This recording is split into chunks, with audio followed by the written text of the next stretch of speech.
Good evening, everyone. I'd like to call to order the session of the Tacoma Park City Council. Will the clerk please call the roll? Mayor Stewart. Here. Councilmember Kovar. Here. Councilmember DeBala. Here. Councilmember Costick. Here. Councilmember Siemens. Present. Councilmember Smith. Councilmember Searcy. Here. Okay. Do we have Councilmember Smith on the? Councilmember Smith. I just want to know if he was online. Maybe he'll join. He'll. All right. We'll see if he will pick up in a minute. Thank you, everyone. We do have a change to our agenda this evening, given the fast-changing and emerging events with the COVID-19 virus. We do have an emergency ordinance we will be discussing and voting on this evening, and we'll get to that in a moment. How we're going to run that tonight is we have our city attorney online, as well as I think Councilmember Smith now. Yes, all right, and he's online. We will give the background for why we are bringing out this emergency ordinance. We will take public comments on that and move into the voting session on that emergency ordinance. And then we'll go back to our normal agenda item. And Councilmember Kovar did ask for the resolution providing for appointments to the Parking Management Task Force be pulled from the consent agenda. So that is one other small change. Moving forward, as I mentioned, how we are preparing and dealing with the COVID-19 virus is an ever-changing situation. At the moment, we will be continuing to have our city council meetings. Our plan is for next week on Wednesday, March 18th at 7:30 to hold our meeting at the New Hampshire Rec Center. We have a public hearing scheduled, actually two, on traffic calming on the 7600 and the 7300 block of Wildwood Drive. Our voting session next week is the first reading ordinance amending the election code, second reading ordinance authorizing the FY 2020 budget amendment number 3, and a resolution regarding the city manager's contract extension. Work sessions will be on the 7300 block and the 7600 block of Wildwood Drive for traffic calming, tree ordinance amendments, and the tree canopy goal resolution. And then on Wednesday, March 25th, we'll be back here at 7:30. We are to have a presentation from the Complete Safe Streets Committee recommendation on traffic calming and sidewalks. Our voting session is the second reading ordinance amending the election code, single reading ordinance authorizing a contract with Luke Meyer Architects for professional services to continue design work for the library renovation. Work session on purchase of replacement recreation department bus and a purchase of replacement garage doors for public works. And that takes us to the end of March. As we are facing this challenge before us, I ask that people do a number of things. One, the best place for advice right now is the CDC website. So please, if you're looking for answers to your questions, the CDC website is the best place. To find out about what is going on here in the city of Tacoma Park specifically, please sign up for our social media channels. We post things to Twitter and to Facebook and on the city website. All three of them are good places for information, as well as you know, each of us put out information, each of the council members put out things on the listservs, and the police department will continue to put out their information as well. And please sign up on TP Alert. And yes, on the TP Alert on the city website. The third thing I'd ask is we've already seen a number of rumors and other misinformation go around the listservs about how to protect yourself, other things about the virus. Please confirm all information. Go to the CDC website, contact one of us or someone else in the public health field. As I said, already we are seeing a lot of rumors and misinformation, so please confirm information. And the other thing I wanted to mention, MCPS is putting out a good deal of information as well, Montgomery County Public Schools. If you do have children, facing this situation. The National Association of School Psychologists has actually put out some very good guidance on how to talk to children of various ages about this situation. So if you would like to get that information, it is available, and I can also send it to you and get the link. And then finally, we're sort of at the beginning of this. This is going to be a very stressful time for our community. As a city council and as city staff, we have been preparing for this over the last few weeks. We'll talk more about that. What we are looking at doing tonight is beginning to put in place what is necessary to make sure that we are ensuring that residents remain safe and that our city staff also remain safe and are being taken care of. We want to make sure as we go through this process that there are systems in place that we are able to pay our city staff, that they are able to continue to work remotely if necessary, and that we are able to do that so it is also fair to our city staff. And finally, what we want to do is make sure we're being transparent about everything that we are doing in the city. And so many things are written in different places in our city code and in our city charter regarding different authority that the city manager has, I have as mayor, as individual city council members have. And our goal is to put in place some things like this emergency ordinance to make sure it is clear to everyone the authority people have as we are dealing with this emergency. So I just want to emphasize again that, and each of us, I'm sure, will talk about this. Regionally, we work with a number of agencies, like the Metropolitan Washington Council of Governments. We're actually very lucky that our city manager is the chair of the city chief administrators committee right now. And a number of us have been at the National League of Cities and other places getting information. So again, just to sort of emphasize, our goal right now is to ensure the safety of our residents and staff and to proceed with transparency on the actions that we're taking. As this is an issue that just came up, I know our city attorney is on the phone, so I just wanted to first, Skip, turn it over to you to talk a little bit about the ordinance. Skip, are you with us? He was with us.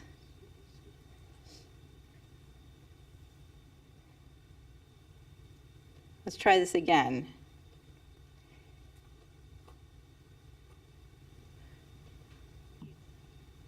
He just emailed me and said he's dialed in. Can we double check? He's not. Mayor, can you hear me? Ah, I hear you. All right. Now we can hear you, Skip. I'm turning it over to you.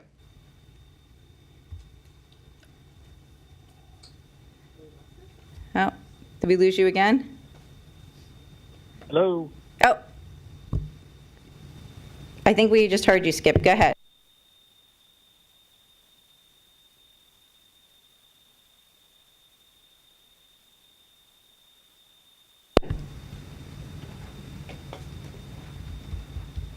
Maybe he has nothing to say. I don't think that's the case.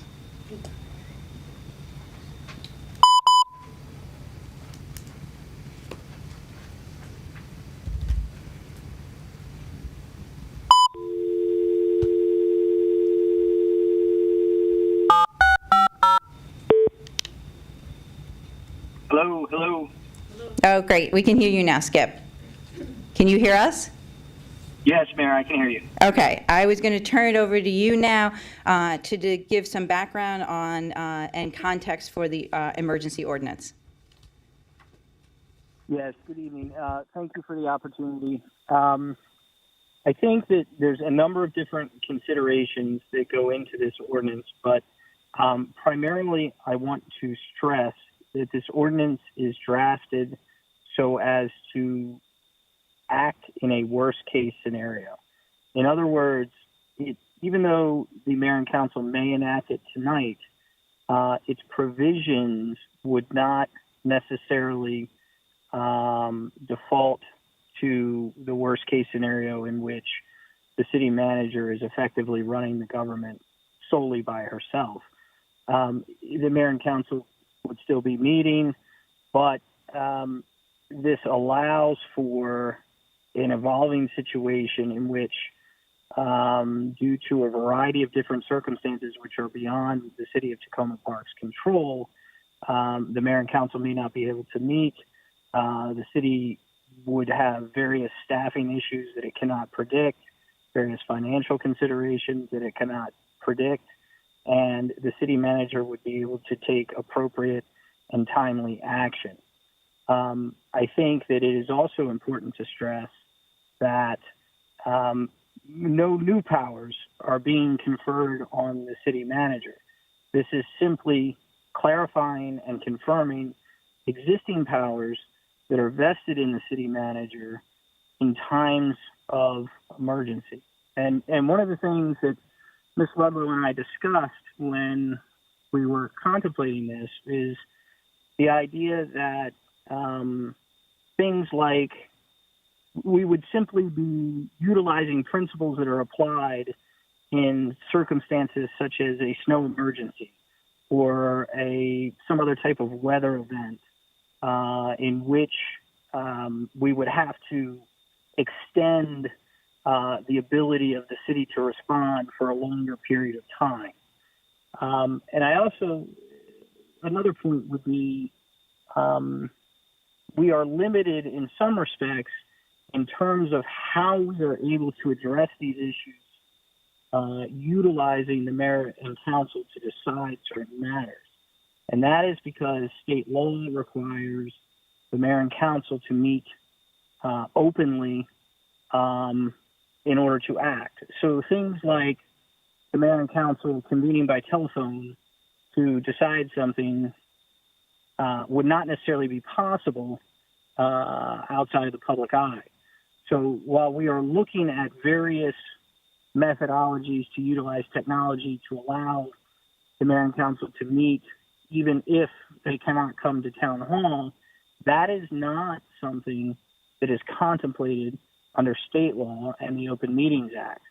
So we're trying to accommodate that issue while still being able to control what we need to control within the city of Tacoma Park to keep the government operating and allow it to provide services as necessary. Great. I hope you were able to hear that. Yes, we were. Thank you. And I'm sure there'll be more questions. Before I open it up to public comments, I wanted to see if the city manager had anything to add.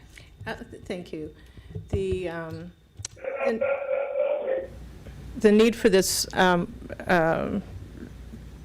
ordinance before you came from out of a conversation that I had as on the Chief Administrative Officer's conference call on Monday with other regional leaders.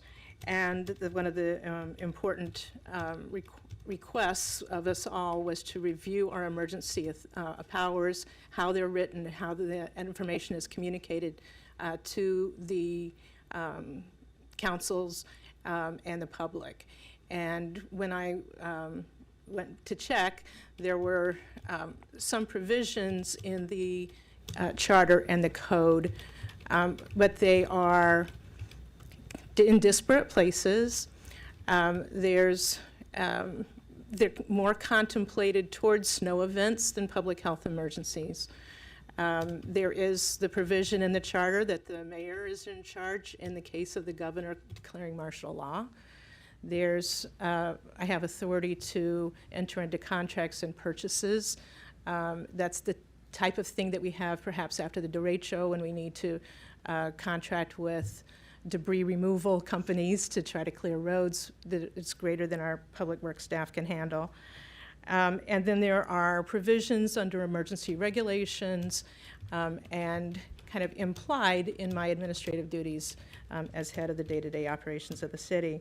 To me, those powers are there. They're not explicit to the public. They're not explicit, I think, to even me to share with staff. And one thing that I find that is missing is the reporting requirements, which I think is an important part of transparency of a government. And so one of the things that I requested is that there be some provisions that call for transparency and reporting out of any actions that may need to be taken for procedures that are needing to be changed.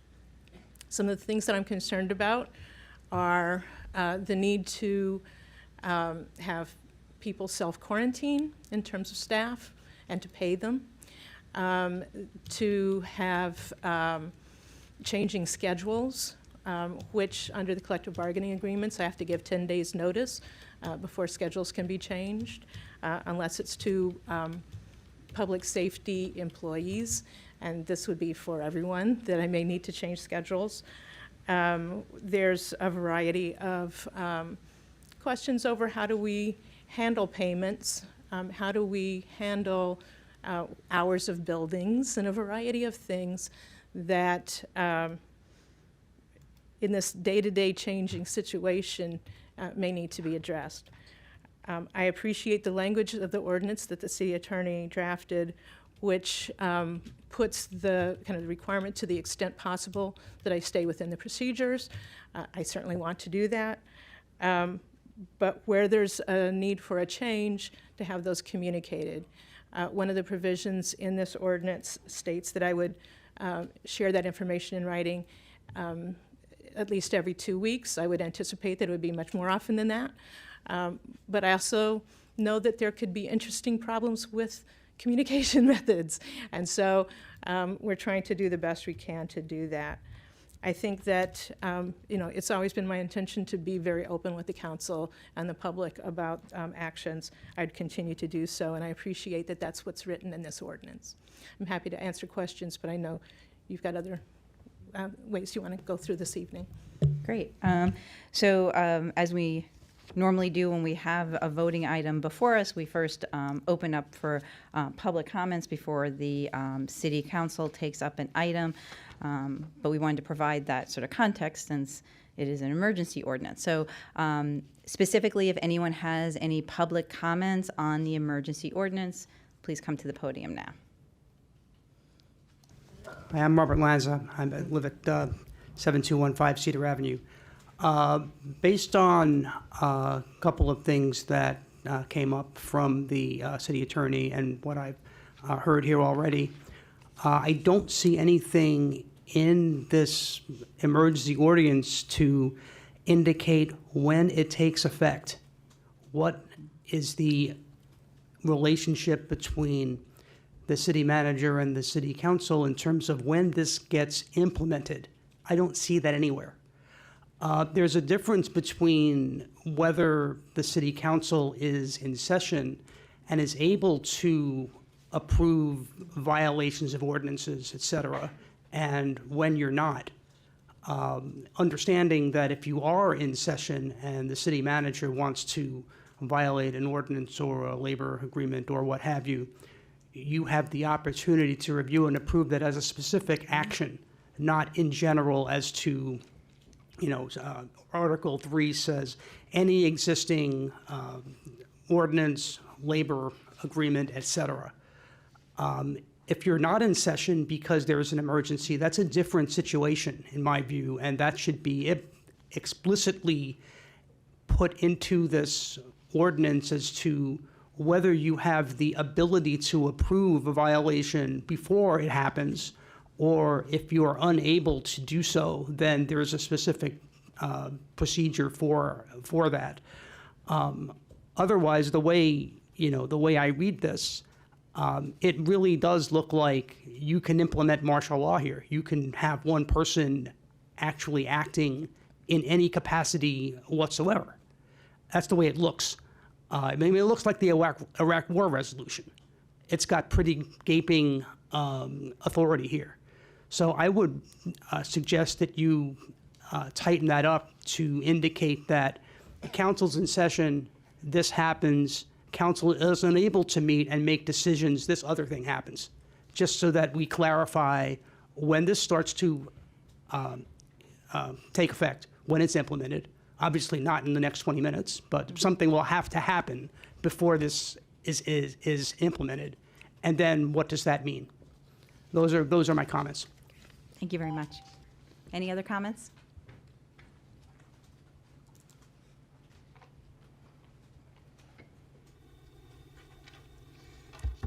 I'm afraid to touch the button. You don't have to. I did it for you. Jessica Landman, Ward 1. I am here to express my concern about this ordinance.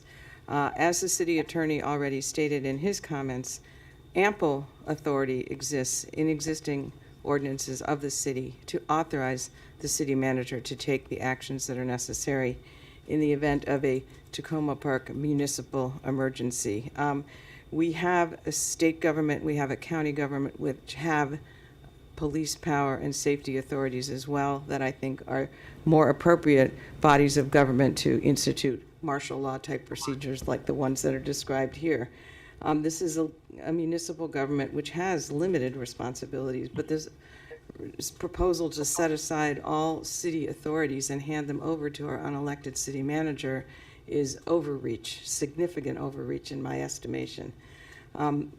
The city attorney did just mention two areas where indeed there could be matters that need addressing. One is the open records rule that would prevent you, for example, from having a meeting without convening in public. There are all kinds of technologies that exist today that would enable you to have a public meeting, webinar type approach. And I suggest that you look to whether you need to make an adjustment to existing ordinances to allow for something like that.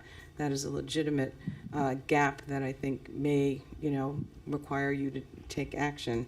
And the second thing that this ordinance puts forward is the proposal that the city manager could identify a designee not named in the ordinance to handle matters. Now, if you indeed have a situation where people are incapacitated by illness, we have a gap in our city right now where we don't have a deputy city manager. It seems to me it would be a good idea to identify who that designee would be. But I would like to know before the emergency exists. So I would look to you, the city council and the mayor, to talk with the city manager and identify collectively who that designee will be and not let it happen in an emergency circumstance. But this ordinance as drafted creates a gaping amount of authority in our already low power situation where we have a very weak city government and a strong city manager situation under our charter.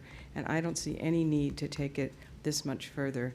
And I think we need to remain calm and carry on. Thank you. Thank you very much. Any other public comments on this?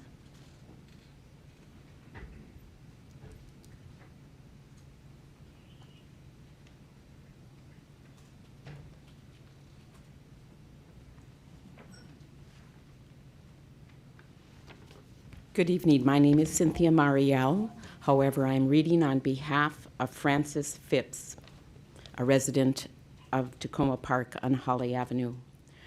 Finally, after inching towards this resolution for the last 3 years in a variety of disturbing actions, we have in this proposed ordinance a clear illustration of the difference between ruling and governing.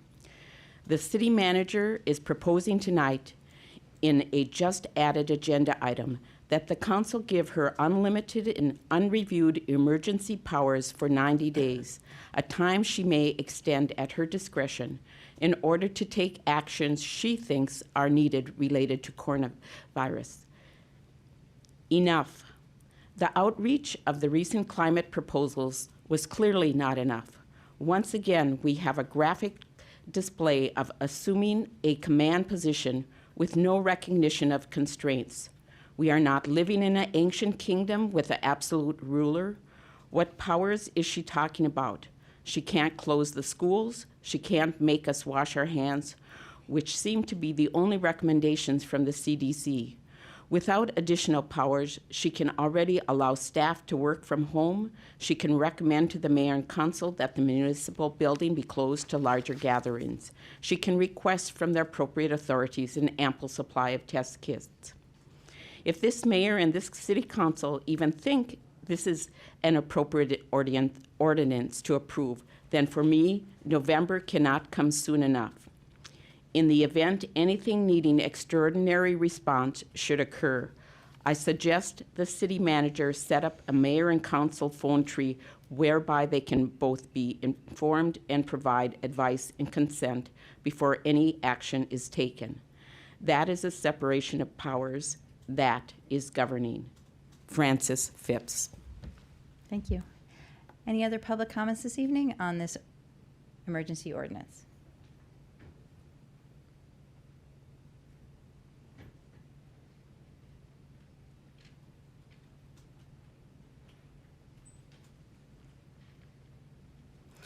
I just read this proposed ordinance a couple of hours ago, which is true for all the citizens in our community.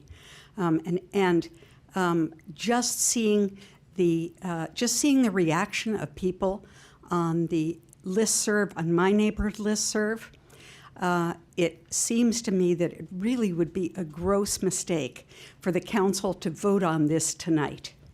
I think there would be tremendous blowback, and I think, going back to Jessica's comment, stay calm and carry on might be the best approach right now. We are not in the midst of an emergency in Tacoma Park yet. We may be at some point, but I do think that passing something which seems like such overreach will have very negative reactions in the community, and you need to be talking and listening to your constituents before you make any decision. Thank you. Thank you. Susan Schreiber, I forgot to say my name. Thank you. Thank you, Susan. All right. Any other comments on the ordinance? All right, seeing none, we will now go into our voting session on this item. So are you going to do the other public comments on voting items now, or not? No, Or you're gonna going to go the right whole into thing? this, Okay. just to, since this is an emergency ordinance, deal with this first and then move on to our regular agenda.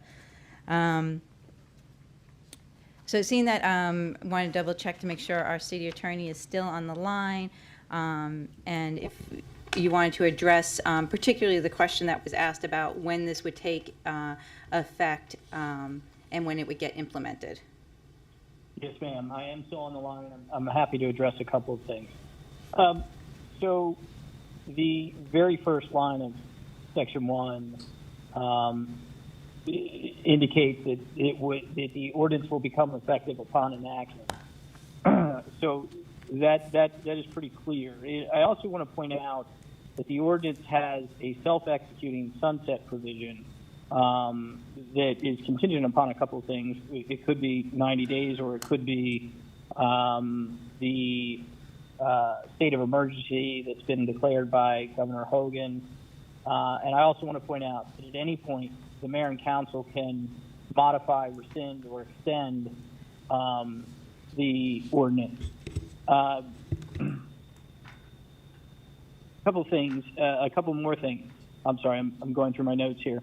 The purpose of the ordinance is not to do something like declare martial law. The purpose of the ordinance is to ensure the operation of the government, recognizing that there is a limited authority of a municipal government to act under these circumstances. The majority of the actions that may be taken from a public health perspective would be taken at the federal, state, and county level. Nevertheless, there are still municipal services that need to be provided, and that is the focus of this ordinance. I would point out to the mayor and council, the ordinance specifically states that the only authority that may be exercised is that which is lawfully given to a municipality in the state of Maryland. So there would be no overreaching beyond that. It would not be authorized. I also want to address in more detail the technology aspect of the mayor and council meeting.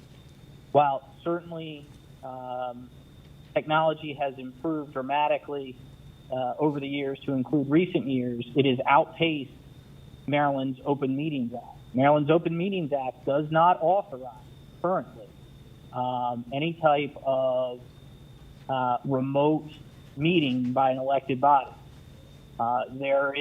There are good reasons for that, but there has been no judicial decision or decision by the General Assembly or even the body governing open meetings that would permit such a remote type meeting. Now, we are preparing for it anyway because the possibility may come that we have no choice but to do that, and we'll deal with the consequences with the open meetings law when and if that comes. But we certainly do not want to run afoul of state law if we can avoid doing so. One other thing. I think those are the points that I needed to cover, Mayor. Great, thank you.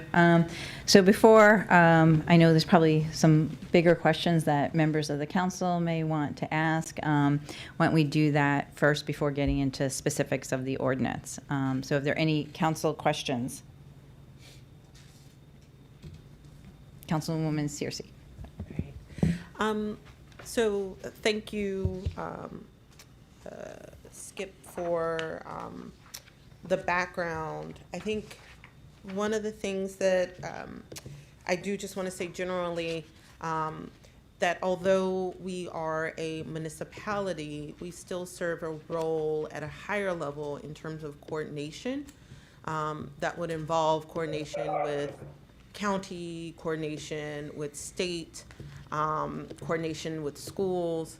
And so while it may seem awkward to some that we're taking the necessary steps to ensure that there's a clear delegation or delineation of authority and who's appointed to what, I think it is really helpful to have when we may be in a situation where there might be certain things like mandatory quarantines where the appropriate authorities are trying to figure out how to navigate certain things within the city. And so making sure that everyone is clear, not just from the council's perspective and with the city manager, but staff, but also others at county levels and other municipalities are aware of who's responsible for what, I think is critically important.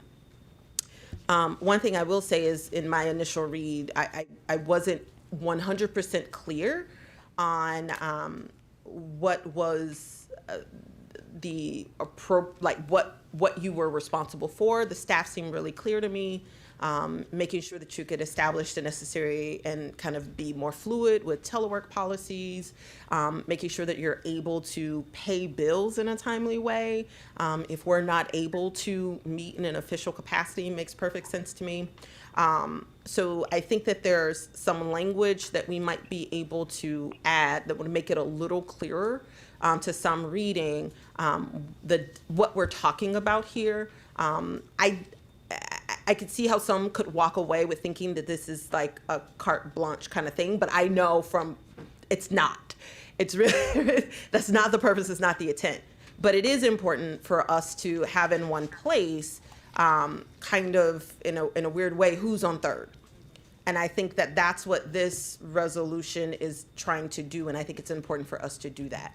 So I look forward to us having some conversations about, some language that we may need to tweak in order to make it clearer what we're talking about here. But I do think it's important for the purpose of, public health, emergency preparedness, and planning that we have something in place that makes it clear to residents and to others where your authorities lie. Thank you. Councilman Kostick. Thank you.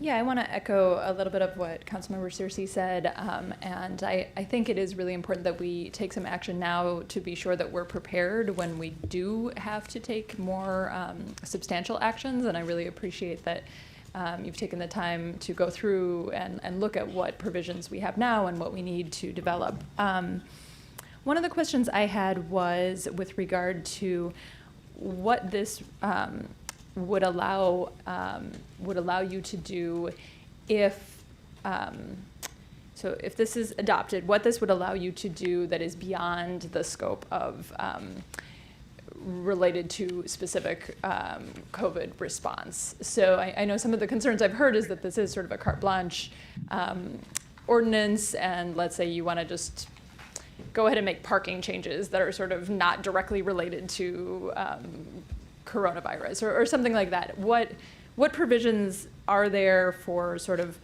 not allowing that abuse of power? Not suggesting that that's something that you would do, but just to make sure that we have that in place. Thank you. I just want to call your attention to Section 2, which is the actions taken by the city manager shall be rationally related to the impact of the public health emergency. I think it's also clear in terms of some of the other specificity, but that's certainly was the intent of the ordinance. Thank you. The other question related to that, and maybe this is a question for Skip, is in Section 6, the 2-week transition period following the termination of this ordinance. What is the purpose of that transition period, particularly with regard to if the mayor and council found it necessary to rescind this ordinance? Absolutely, and I appreciate both questions. If I could add a little bit to what the city manager said with respect to Section 2, the language rationally related is deliberately chosen from a legal drafting perspective to explain to any reviewing authority that there needs to be a logical thought process that one would follow through from whatever the event was to the action taken. And so, if an issue arose out of that, the city manager would be required to connect the dots, if you will. And then with respect to the 2-week transition period, one of the issues that the city manager and I discussed which raises really one of the biggest concerns that the city may be facing in dealing with what may come about is personnel-related concerns and juggling staff, making sure that the appropriate people are in the appropriate places at the appropriate times to keep the city government operating. And there are all kinds of scheduling, staffing issues that may arise in various departments that will be changed, altered, and otherwise taken out of the normal course of business. And when you're talking about people and staffing and illnesses, there's no way that, okay, at the end of 90 days, for example, you can switch the schedules immediately back to the way they were before. You have to have time to phase those schedules back into what their normal course of business is. Now, in a perfect world, in an ideal situation, I should say, we're able to wrap this up in 30 days, 60 days,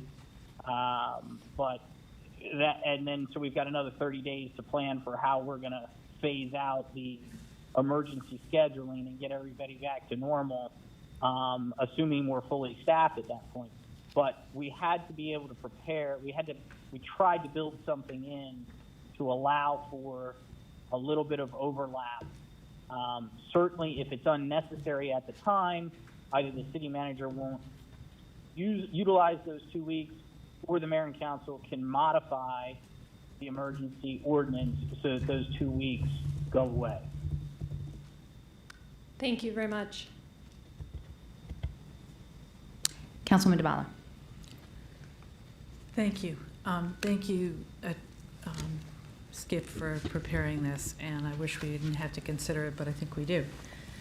And it helps to be prepared, and we are not alone. I've heard from other communities that are going through the same thing right now. I have a number of specific suggestions, but I want to say first that I want to thank the Ward 2 residents that and there were quite a number of them, that took the time this afternoon to read this and send me comments. And they were largely very supportive of doing this and had a lot of specific questions and word changes when we go through it. So great. We'll hold that. I have two general questions beyond the ones that you both raised.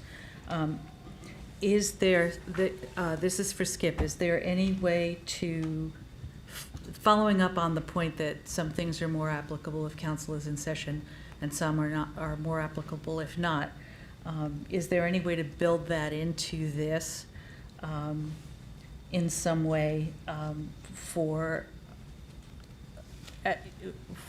some of the authorities that are given? That's one question. A related Councilmember Dabala, apparently our city attorney is having difficulty hearing you. So he asked me to repeat the question. So the question on that one was to go to the question that was raised by a resident about when the council's in session versus when it may not be in Right, session. and related to that, is there something with effective dates or triggering or keying off on a, assuming we find a way, both technologically and legally, to be able to hold meetings in an emergency? Is there some way to do that, to structure this, to give the authority that's needed to keep the city government running, but also to build in that difference? So it's the question about when you're in session and when you're not, and what different options in terms of effective dates or other language might address that. And it may Right. be. Yeah, If- so he can hear you if now. I'm understanding the question correctly, how do we balance the enactment of the ordinance with, the potential possibility of, we don't have the ordinance enacted and then, all of a sudden, and I don't even know that this would happen, but just assume the state said, okay, everybody's self-quarantined. And we still have to operate the city government. So there's no perfect answer to that. What I would think that we would do is apply a common sense approach, which is the city manager, if the mayor and council are still meeting on their regularly scheduled basis, the city manager would be in a position where, let's say she's confronted with 4 decisions. 2 she can't wait to make in her judgment. 2 she can wait to put before the mayor and council. The city manager would make the 2 decisions that she has to make. The other 2 she would put before the mayor and council, and of course brief them on the 2 that she made. And if the mayor and council disagreed with her, then they could do what they wanted to do at that point. But it's not an ideal situation.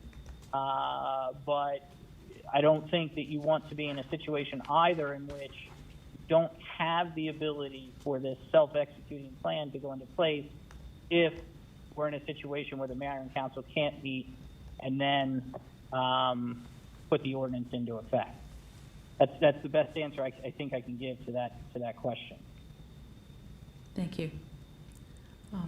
The second one goes to something that Councilmember Searcy said earlier about the purpose of this in Section 1. Enactment of this is related, all appropriate and reasonable measures to assure the efficient operation of the city's government. And then it sounds like it's a separate section, and to protect the public health, safety, and welfare, which sounds huge. So not to get into the drafting right now, but to say, can we focus this in to what we really need to do? And thank you, Skip, for doing this on such a short notice and basing it on the experience of other communities. It's a lot of legal research in a very short time. If I can just address that for a moment, I don't think we can separate out the efficient operation of city government and the protection of the public health, safety, and welfare. The public health, safety, and welfare is the whole purpose of the city. And so I certainly can identify different actions, and some have more on a public health issue, and some have more in terms of how we handle payroll. But really, the actions of all of us that are here, police chief, is the public safety and good of the city government and the city of Tacoma Park. And so I think that's a tough one. It's part of the police powers of city government. So there may be a way to kind of help clarify that there's different components at different times. But when you get down to it, that really is, if you look in the charter, that's the statement about what the city is about. It's okay. I agree. I understand that that's our mission, but what we're talking about right now is like your authorities. Right. I I appreciate that. I appreciate that. And so I think it's important that when we're talking about where you have clear authority in the event in which the council might be unable to meet or render a decision, because I raised some similar concerns around that language too. It needs to be clear that we're not necessarily saying that you would have the ability to make decisions, budgetary, administrative, that may go beyond currently established ordinances and policies that relate to everyone without, some ability to kind of check back in with the elected officials. And I think for me, when I first read that, I said, ooh, this seems kind of broad, because in my mind, your authorities lied more with operations. And so needing to give you the flexibility to make the necessary decisions in order to ensure that the city continues to run appropriately. But when I saw that other language, and then there's language in section 3 where we're talking about places where there may be conflicts, when it's broader in section 1, and then there's a lot of discretion where there may be conflicts in section 3, that raised some alarms for me. So that's why I thought that, for me personally, I kind of wanted to tie that back either to operations or to staff, and I'm going through it now and I'm thinking maybe we just cut that part out. Again, we could add some language in the preamble, like whereas the city's mission is to protect and serve all citizens. But when we're talking about the actual delegation of your authorities and where those parameters are in these sections 1 through 8, I would prefer for us to be tighter and have it around your authorities linked to operations. Mayor, may I Yes. address that briefly? So one of the things that is perhaps not as self-evident unless you drafted this is that nowhere in the ordinance does it say that the city manager may do anything that conflicts with charter, so if there is generally a concern that the city manager would potentially be usurping authority that is not, of course, not intentionally or anything like that, but even unintentionally, that is vested elsewhere in the city charter or in state law in the elected officials, that would not be the case as this ordinance is written. So can I, oh, God, that's really loud, sorry. If I could suggest something, listening to my colleagues and to our city attorney, in this section 1, if we say, upon the enactment of this uncodified ordinance by the council, the city manager shall take all appropriate and reasonable measures within the authority as currently defined in the city charter and code. To assure. Not code. Not code. The charter. Just the charter. Yeah. Okay, sorry. Charter, just charter. So I think that then goes back to we're not extending the city manager any other authority than what is already established. But what this does is pull it all together in one place to make sure all of us have an understanding of what her authority is. So in case it needs to be put in place, we're not scrambling, reading the charter and trying to figure out. Does the city attorney think something like that works in section 1? Absolutely. So my other suggestion was going to be listening to my colleagues was to add a whereas clause that said, whereas the purpose of this emergency ordinance is to ensure the continued day-to-day operations of the city government during this public health emergency and to clearly identify the authority of the city manager as already defined in the city charter. So if we add that as a whereas clause, again, we're emphasizing this is just the authority that the city manager currently has, and we do those in those two places, okay, I will send that to the city clerk. I'll send it to everybody, but yeah.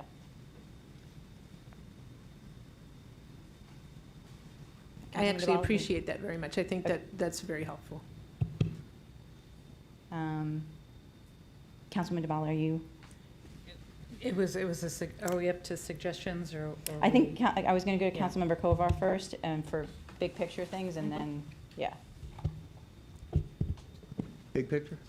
Or whatever. Well, Big picture, little picture. Well, I have some specific suggestions connected to individual provisions, but just to step back, so that would be bigger picture. So, I mean, it seems to me that what this is kind of about is if you look at what's happened in certain other countries, and for example, in Italy now, as I understand it, it's sort of the whole country is in a lockdown. So if our state or our county, unfortunately, the spread hasn't been too bad here and has been connected to travel as opposed to the community transmission. But if at a certain point, the governor or the county executive or whatever says we're basically getting into lockdown here and people can't really go out, and our ability to function more normally in the council isn't there anymore, that we have to have a way to ensure that the government can continue to operate.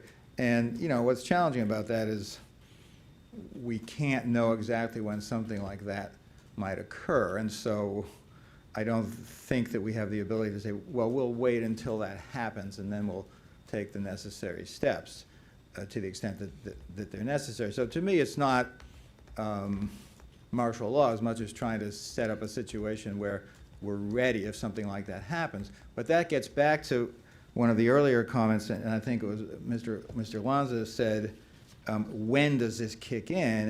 And Mr. Cornbrook, Skip, responded, well, it applies immediately, but and I don't speak for Mr. Lanza, but to me, and I think maybe what he meant, what I'd like to get a better understanding of is, if our situation is exactly the way it is today in terms of how things are developing with the virus in 2 weeks, is anything happening? Are you actively using this authority? It seems to me the answer to that would probably be no, because we'd still have the ability to do what we're normally doing. And, you know, maybe you'd say, hey, you know, we need to cancel some of the rec programs and we're all around and we can talk about that and have a full discussion of it. Whereas if something like what I described were to happen, then it would be like, now we've kicked into a different kind of gear. And so that to me is among some of the other things I also agreed with that my colleagues talked about, but that's what I, excuse me, like to understand better would be when that starts. Yeah. Could I respond to that? Yeah, absolutely. I have 2 key staff people on cruises right now. Yeah. I have one in Germany. They're all planning to be coming back. I may very well not want them in the office. They are not necessarily being held back by the CDC or the other entities that do that. I have the authority to make that determination that I would like them to work from home or otherwise be paid for not working in this office. I would like that, I intend to take that action tomorrow. I have a number of staff who are very concerned about telework policies, and they're taking their things home each night in case they cannot come back. I actually think actions are being taken right now in every jurisdiction around here, and I don't think that I can wait a week or 2 weeks before it becomes effective. Already, I am getting pressure by my staff for not taking as actions. Right. So I'm just letting you know that that's not to exceed my authority, but I do want to try to be, I want to be organized about it. I want to be upfront about it. To be clear, I think everything you've just described, and in general, any staff personnel related things or paying of contracts, that's not what I'm talking about. And I don't think that's what most people have questions about. I think it's other steps that could need to be taken relating to more significant actions that may very well be appropriate on quarantining and more significant kinds of steps.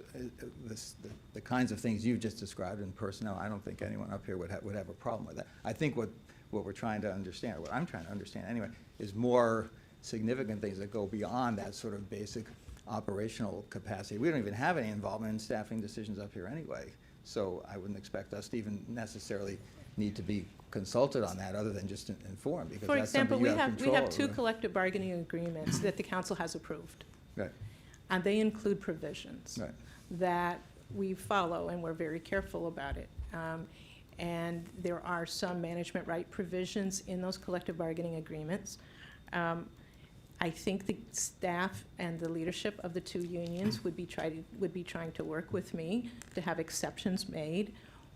But it is not clear, and I would like to be able to change somebody's schedule if I needed to protect the health of staff and residents. Right, and I have no objection to that. What I'm talking about is things that go beyond the sort of staffing personnel questions. And that's, I think, where, for me, and maybe people that I've heard from, where a lot of the questions lie. Anything else, Councilmember Kovar? Are we going to start going through it now, or? Oh, we could. But I wonder, like, I hear what you're saying, and I'm wondering if, and I think Councilwoman Searcy may have had a similar thing, in Section 4, where we talk about the reporting in writing of actions, given how quickly things are changing. And I do want to be conscious of some of the comments tonight.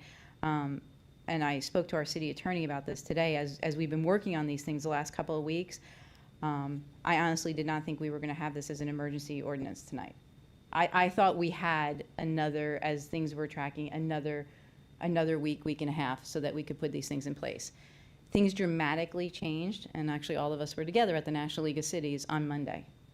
And the entire country, we moved from containment to mitigation, listening to the health officials. Like, it's just, it's not a question of when, it's a question of if we have a case here in Tacoma Park. And so I think it was, right, sorry, it's hopeful thinking, wishful thinking, putting it out in the universe. But I guess it's, what was I trying to say? Oh, so I don't know if this would help Councilmember Kovar with some of the concerns, but 2 weeks seems a little long to get, and I know you would probably do something more frequently, but I think we should have here we should have a report back.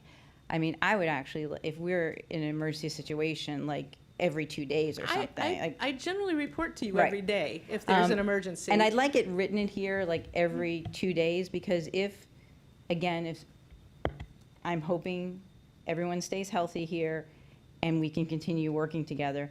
But if you do have to put it in a designee, the chain of command would usually be, I know, our police chief and then other folks. I can certainly tell you who I would likely choose. Obviously, we're looking at sickness issues. We'll have to deal with that, and I'll keep you posted. Right. But I will I send think you having that a list. separate memo that, I don't know if it references it here, but it's sort of the succession, like. Absolutely. And maybe we can even make reference of it in this I think ordinance. that sounds like a good idea. So that is a document in case things do get a bit hectic and there's no questions about it. So if you are incapacitated, then it goes next to the police chief and everything, so we have that written. And I would like to see it written like every 2 days, so that if we have to go down the line for some reason, it's very clear to whomever is in charge how often they need to report back to us. I appreciate that. One thing I'll just, I think we'll do that.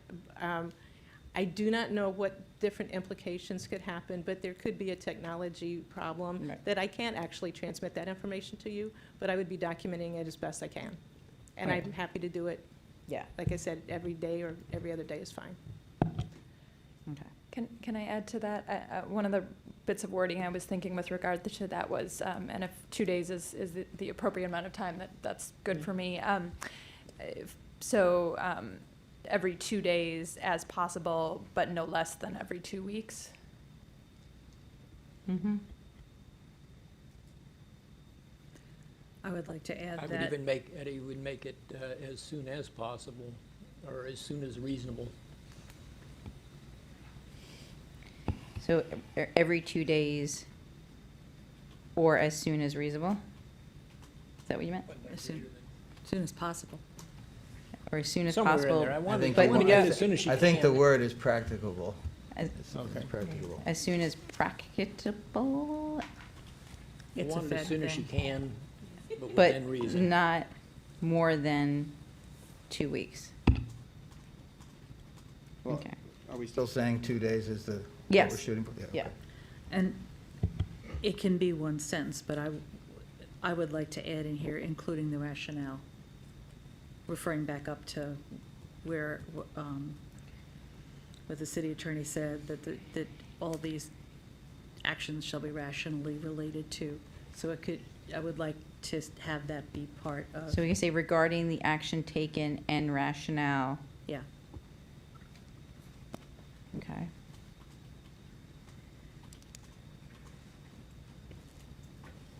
Okay.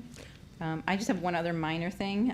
I know our city attorney is still new with us, but generally in all our ordinances and resolutions, we've been trying to move and not use the word citizens, but residents. So I just Oh, made that on line 28.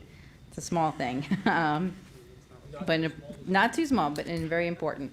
All right, Councilman DeBala, did you have other?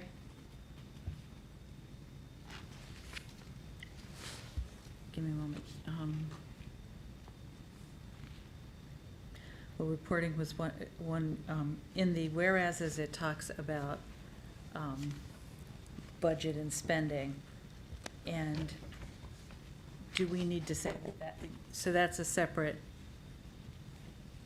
whereas, and it says that the city manager, I'm on line 66 on, it says that the city manager shall file promptly showing the emergency and the necessity for the expense and itemized expenses. So do we need to add and budget in here, or is it, because it's a little confusing? Are these actions, but not the budget actions, because they're under this other section? I will say the budget provision in the charter is very clear. I mean, I would share that information. I don't think you need to repeat it. It doesn't hurt if you do, but it's very clear in the charter. Okay, thank you. Anything else? Further down, I have a question on section 5, if we're up to section 5. Sure.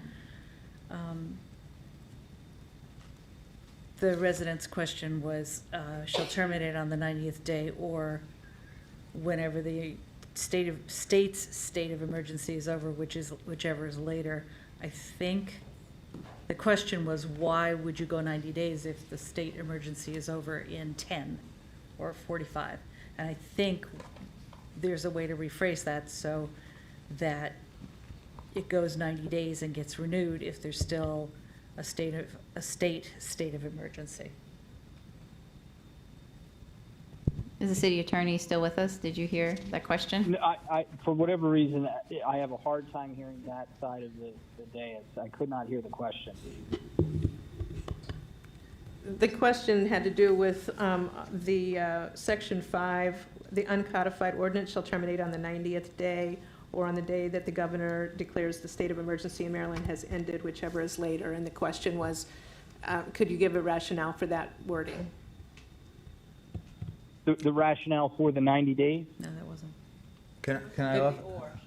Can I offer an observation? Or whether, whichever is earlier or some way to, yeah. Could I offer an observation? Well, to me, it seems like it would be whichever is earlier, so that the ordinance can last for up to 90 days, and then I would say if it's going to be extended beyond that, we should have to extend it again.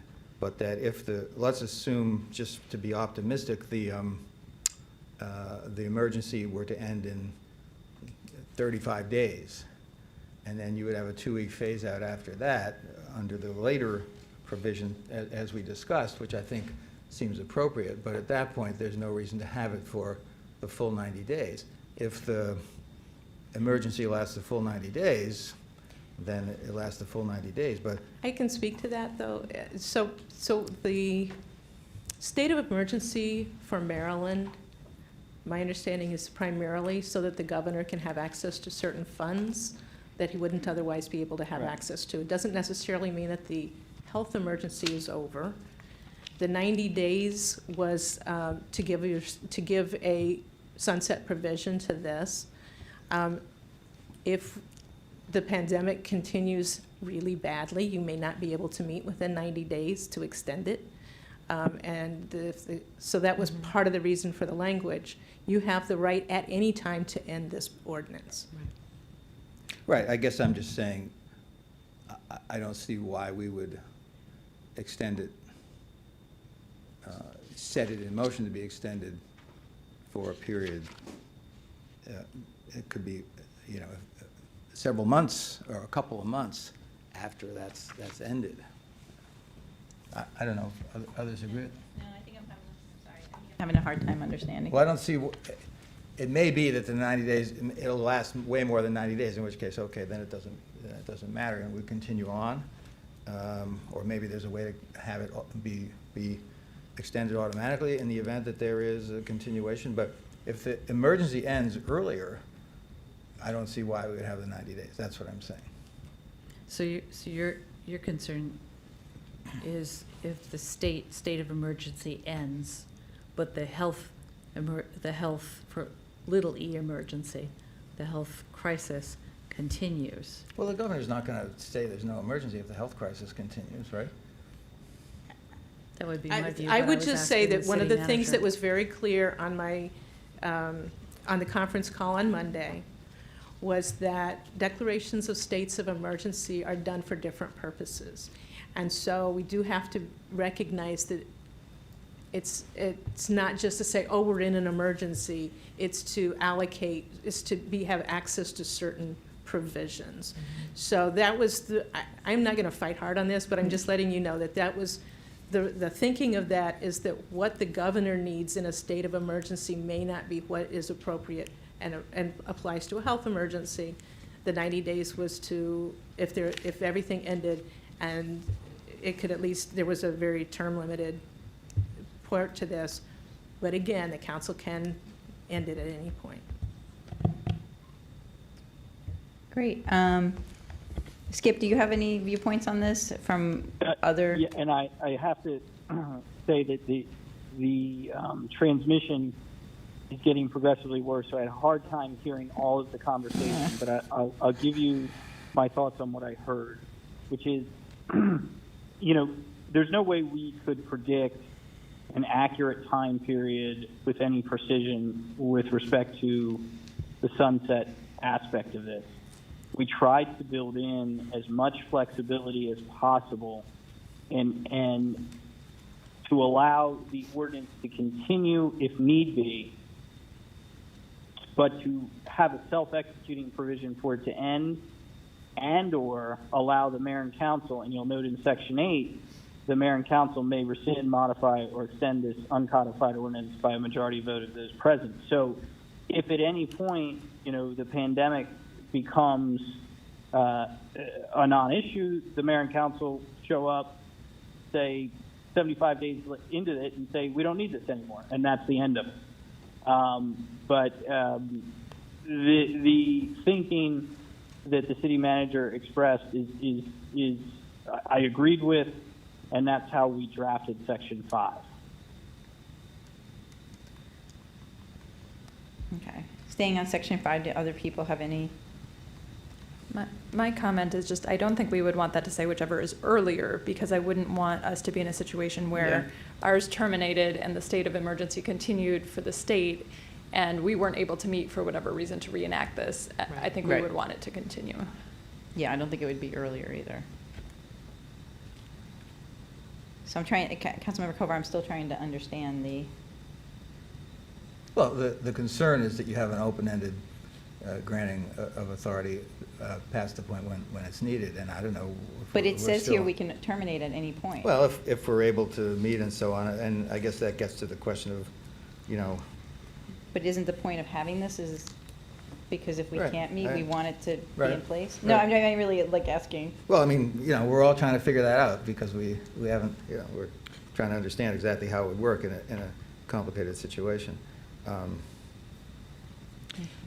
I would say 90 days sound long. It's not. But it's not.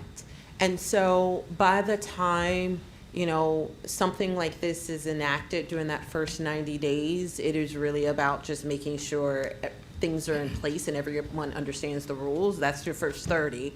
Then you're in operation for 30, and then you're ramping down for the next 30. So I don't think 90 days really is a lot of time to be under this enactment. So if it's something that's quick, for example, let's say, you know, the governor gives money for emergency response to all municipalities. Please let it happen. But let's say something like that were to happen.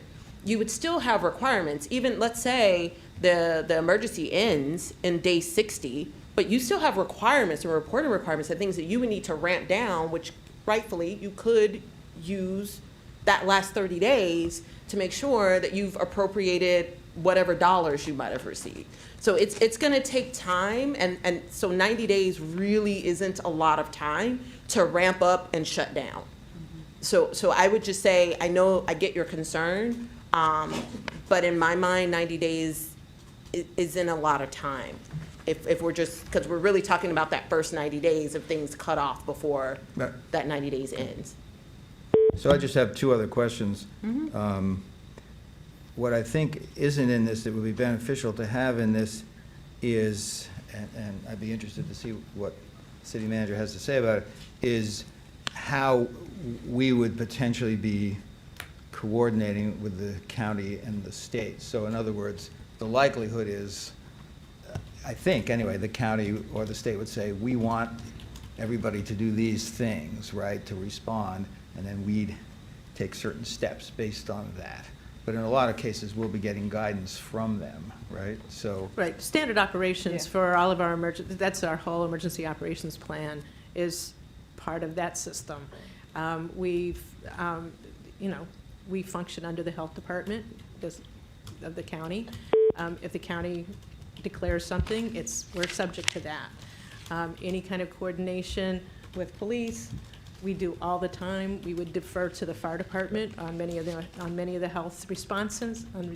We've already been discussing that internally. That's our standard emergency operations plan. so I guess what I'm saying is, to the extent that that's true, and to the extent that some people have expressed concerns about giving authority to do things that we might not understand now exactly what they are, many of them will flow directly from. Absolutely, that's what we plan for. Well, can we build that into the resolution, I guess is what I'm saying, in some fashion, so that that's clear, that coordinating function is a big part of it.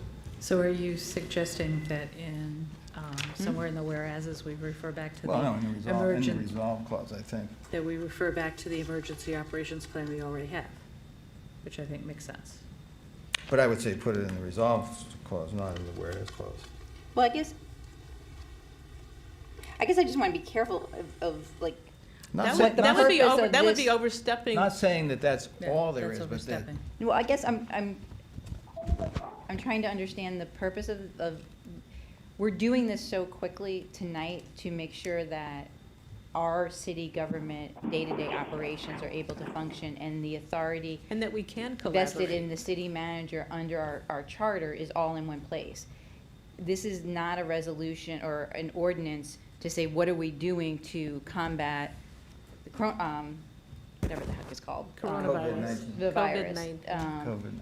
COVID-19. And so I hear what you're saying, and we can maybe do that next week or whatever, but I'd like to stay really We certainly can focused on share what the- information. The police chief and I have already been talking about this. We're preparing information about what each department is doing, what we can and cannot do. All of that would be information that we would share in any event. I don't think it needs to be referenced here, but it's being prepared right now. Yeah, so I would like to keep this focused on why we're doing the emergency ordinance tonight, which is, again, to make sure that under this health emergency, that the day-to-day operations of the city can continue, and that it is clear and transparent, the authority that is already provided for the city manager is kind of pulled together in one place, and everyone understands what that authority is, especially if we are unable to meet. I have one last question. Yeah. So, and we talked about it before, but I'm still grappling with it. So in section 1, there's the operation of the city's government, and some of that includes personnel matters, as we talked about, staff assignments and all of those things. And then we're also clarifying that it can't be things that that conflict with the charter, right? That's the language. Well, we're that actually specifying we're that it's specifying only the only consistent with the authority charter. as Right. currently provided for in the charter. Right. And so with that, then, would that mean in section 3 that if something was in conflict, it would still have to be consistent with the charter? Am I understanding? Absolutely. Yeah. Absolutely. Okay. But what would be an example of something that's not personnel related? It could be closing this building or changing the hours of the library or doing something at the rec center that's a very different purpose of the rec center, or We had to distribute food out of the rec center on exactly. New We're Hampshire looking at Avenue. what or- happens, what do we have to do if the kids show up? I mean, it may not be personnel admin information, but it's emergency actions that we may need to take that aren't something that you've clearly specified. So then, Right, in like another thing, well, I don't want to prolong, it's almost 9 o'clock, and we have a lot of other things to talk about tonight, but, I mean, also, like, one of the things that's been on my mind is, like, can we suspend evictions during this time? Or other things, like, is that, like, something that the city manager could, if things get really bad, take action on, or, I think we should look into that. Each of my departments is looking at different issues. Right, and so those are the, I think I would like this worded the way it is, because those were just some of the things that have come up that I think we need to explore after tonight. so in section 4, where it says, during the pendency of this ordinance, the city manager will report to the mayor and the council in writing every 2 weeks, or we've changed that. Yeah. But it says pursuant to this section, don't we mean pursuant to this whole thing? Because the section is just section 4, which is the section that says that, right? We mean pursuant to this ordinance, to this document, right? I think it's fine to say ordinance. Yeah. I would note the city attorney's having difficulty hearing, so if there's something, we can text him, but I think, Okay. I think it meant ordinance there, and I don't see a Sounds problem good, changing that. Councilman DeBala? Yeah, I did have one last thing. So next week, I look forward to what you've got, and that this is a fast-moving target, assuming we're sitting here. And even if we're Well, not, by actually, we will email. not Be at the rec sitting center. here. We'll be at the rec center. We're sitting at the rec So, center, and even if if we're we're not, meeting, by we're at the rec email. center. Yeah. And is there some worth in having something in front of us next week that outlines what our choices are or what we do if we cannot physically meet? At some point, do we We are have- working on that with the city attorney Yeah, right now, okay. and have Yeah, been that's working not on part it. of this, It's but not- it yeah. certainly I is didn't part of say the it was part of discussion. this. I would said it was part actually, of the I'd actually discussion. hope, I'm Yeah, for next, hoping, They're not actually- even before next week, I'm Okay. actually hoping that we've started these conversations, and I'm hoping that we actually have something. And there may have to be, Great, there may thank have you. to be state action, actually. Yeah, and Yeah, I've that's already what I was actually spoken to, wondering we've spoken about. to our lobbyists, I've spoken to our delegates about these issues, and so great, we started doing that in the last few days, so. great. Okay, thank you. Councilwoman Susie? Yes. So I have a question about enactment and like when this thing goes into effect. Because of the fact that we have the timeline codified in section 5, right? So we're already implying that when it will terminate, or when, so currently the governor has declared a state of emergency. So this could go in effect right now through the end of, or are we saying that we want to be able to say when it is in effect? And if so, then we would need to modify section 8. That would basically say the council will determine date of enactment and may rescind, modify, or extend this blah, blah, blah, blah, So that's one question that I have. I think it, from my understanding from what the city attorney said before, that as soon as we enact it, it goes into effect. Okay. So which line, I'm sorry, which line are you looking at? I'm that says- looking at section 8, and I think this kind of goes back to the whole 90-day versus the Yeah. full time, right? So we can make it effective once we sign, but again, depending on our intent, we, in 90 days, would need to probably revisit or let it go through. Unless the state of emergency. Unless the state of Unless the emergency- state of emergency stands and Right. it goes through. That's right. Um, So the way this is written, it would sunset in 90 days or the date of the, or if it's later, the date that the governor's state of emergency ends.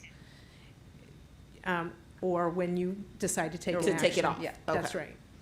right. I don't see any problem with making it explicit that it's effective immediately upon adoption. And I did have one last question, I apologize. But I don't want to interrupt council members, seriously. No, so I would be fine with us saying, like, effective immediately. I don't know if others, that wasn't Yeah. clear to me. I'm fine with adding it, but I do think in section 1, it says upon the enactment of this uncodified ordinance by the council, the city manager shall take all appropriate and reasonable measures. I read that as applying to the entire thing, but maybe we want to I think it's like, it seems like, I was too, but I feel like it's unclear given comments from the public also. Yeah, because the tonight, thing so- is, because what we have in section 8 implies that, and the fact that we have in section 9, that timeline, like, this is something that we can start and stop whenever we need to start and stop it. So if we're not clear on when we want it, in this case, dealing with COVID-19 to start, then we may need to be explicit. That's not to say that we can't just then say, you know what, this is specific to COVID-19, which it is, and the pre-stuff says that. And that's just what we're doing here, but this could be boilerplate language that we might need to use, heaven forbid, but should there be another kind of public health instance where you would need to enact this? Yes, I think that you, for clarity, can put, this ordinance is adopted by the council of the city of Tacoma Park, Maryland, effective immediately this day. Yep. 11th day. Okay. And then I think that as actions happen in the future, you would simply, again, give your effective date and your effective end date.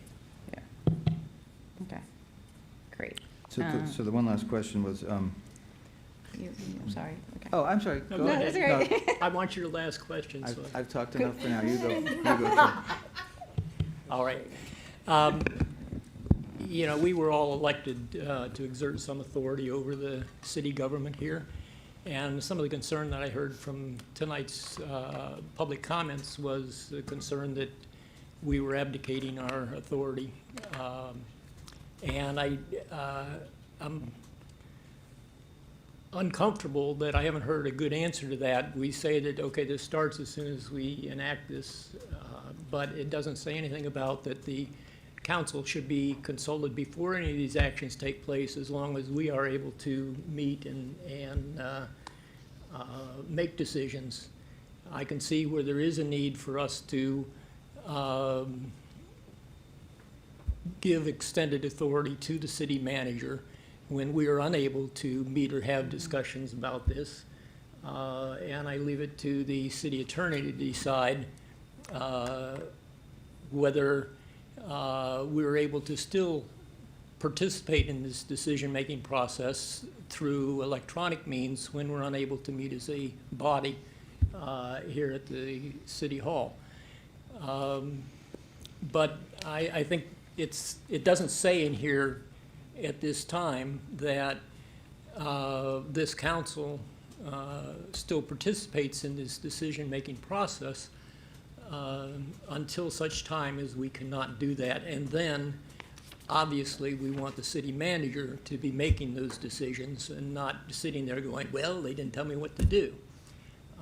And I think that's really what Ms. Ledlow was asking for, that authority, but I don't think this document clearly states that.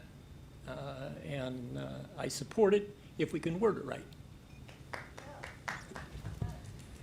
I appreciate that. I think the questions do have to do with the type of actions. And so, you know, I agree with that. You've given several examples tonight that are staff-related that I shouldn't have my nose in anyways. But I think that's something that needs to be clarified in here. I would suggest that although this situation is moving rapidly, that it might be best to put more time into it than we want to put into it So what I tonight. would suggest for that, I strongly urge you to pass this tonight. If you wish to modify it next week, as something comes up, that's also a possibility. But I do need to take some steps, I believe, this week related to staffing, so I would like that authority. And I think I have the authority, but I would like it clear. So as I communicate it, I can be clear about it. I would personally be comfortable as long as you promise not to sell the farm. I'm not doing that. Delay this for a week. I am not doing that. I guess my concern about delaying it for this week is that things have changed so rapidly in the last 48 hours that I'm not even, I mean, I hope we're all sitting at the rec center next week, but we haven't even talked about what happens if we don't have a quorum. I'm agreeing with you. I'm saying, Can I propose something? Yeah. Yes. Because I have that issue too, and I Yeah. was just trying to figure out whether or not we maybe need to add some language in section 3, Yeah. where it is, in the event a conflict arises between uncodified ordinance and any existing city code, city regulations, city policy, blah, blah, blah. And in instances where the council is unable to meet. So it's basically when there's conflicts in your management that basically contradicts all of our policies that we already have in place, which wouldn't stop you from doing what you need to do today because it's codified for the most part. And we're no longer in session. Yeah. So let me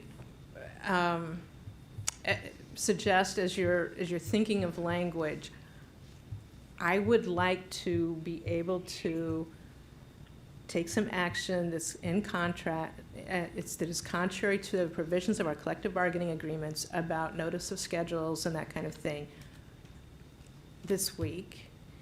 So it's not something that I would come back to you. I wouldn't normally come back to you for that in any event. Those would be, I would usually have a certain time thing and that kind of thing. So perhaps there's a way that distinguishes some personnel actions versus some other actions that are more traditionally taken by the council.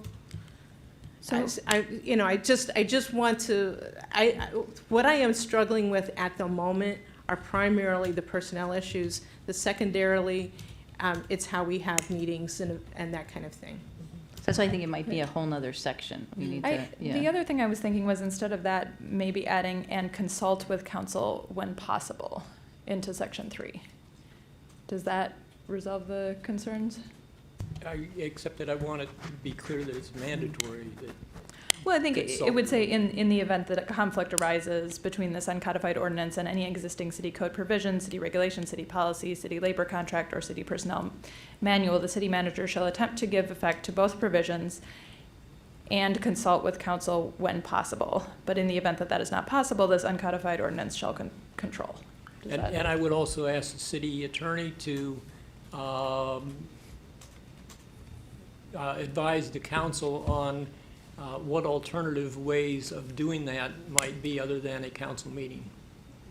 Because we've talked about, teleconference, we've talked about emails, but I think that we need to clearer reading on that. Yeah, skips it. And healthy discussion. So, couple principles. One, nothing in this ordinance is designed to indicate the mayor and council are abdicating their authority. The mayor and council still continue to do what they do until they reach a point where they cannot do it. And injecting something like a consult with council provision in section 3 can be done, but and I'm not opposed to that. We still have some open meetings issues that we would have to address with that. But the other part that I want to make the elected body aware of is the way this ordinance is drafted. It is drafted to provide flexibility for a variety of different circumstances which we cannot envision right now. And the more we start to put qualifications in there and conditions and additional language about how the city manager may proceed in a certain circumstance, the more it may limit city manager's authority to address an issue in an unforeseeable circumstance. And so I'm not advocating one direction or the other. I'm simply indicating to the mayor and council, be wary of adding additional language about certain activities in here unless you do so with the understanding that you may be unintentionally setting up a roadblock for a city government that is operating under circumstances that are far from usual and preventing something that needs to be done from getting done. Now, obviously, that's a worst case scenario, but then we come full circle back to if the mayor and council don't like any of this, they can modify, rescind, or extend the uncodified ordinance in any way. To addition, if the mayor and council meet, decide it's so important, they can meet and address the issue.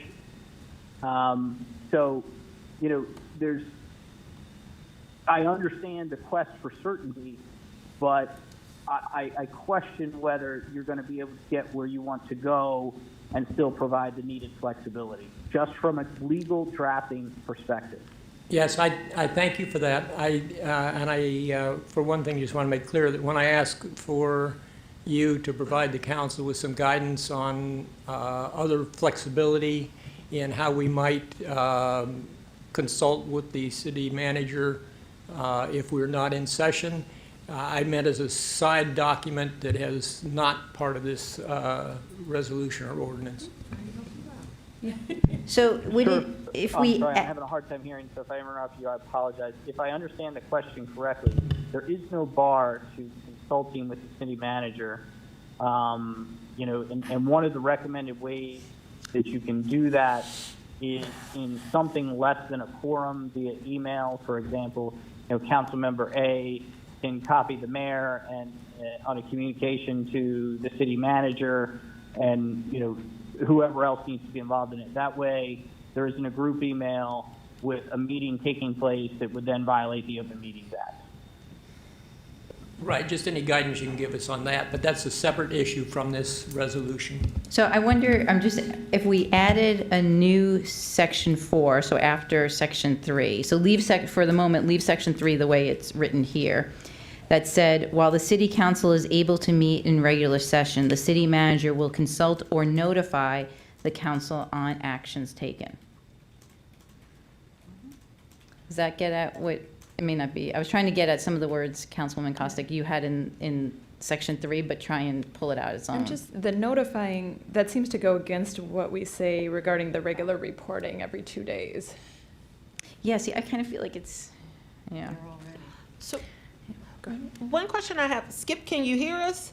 Yes, I can. Okay, so one question I have is about our charter, right? So our authorities as a council are clearly laid out in the charter, right?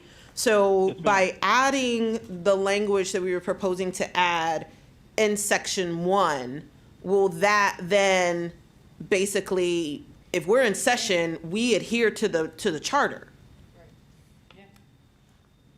Right. So it's we're clearly trying to walk a fine line here, and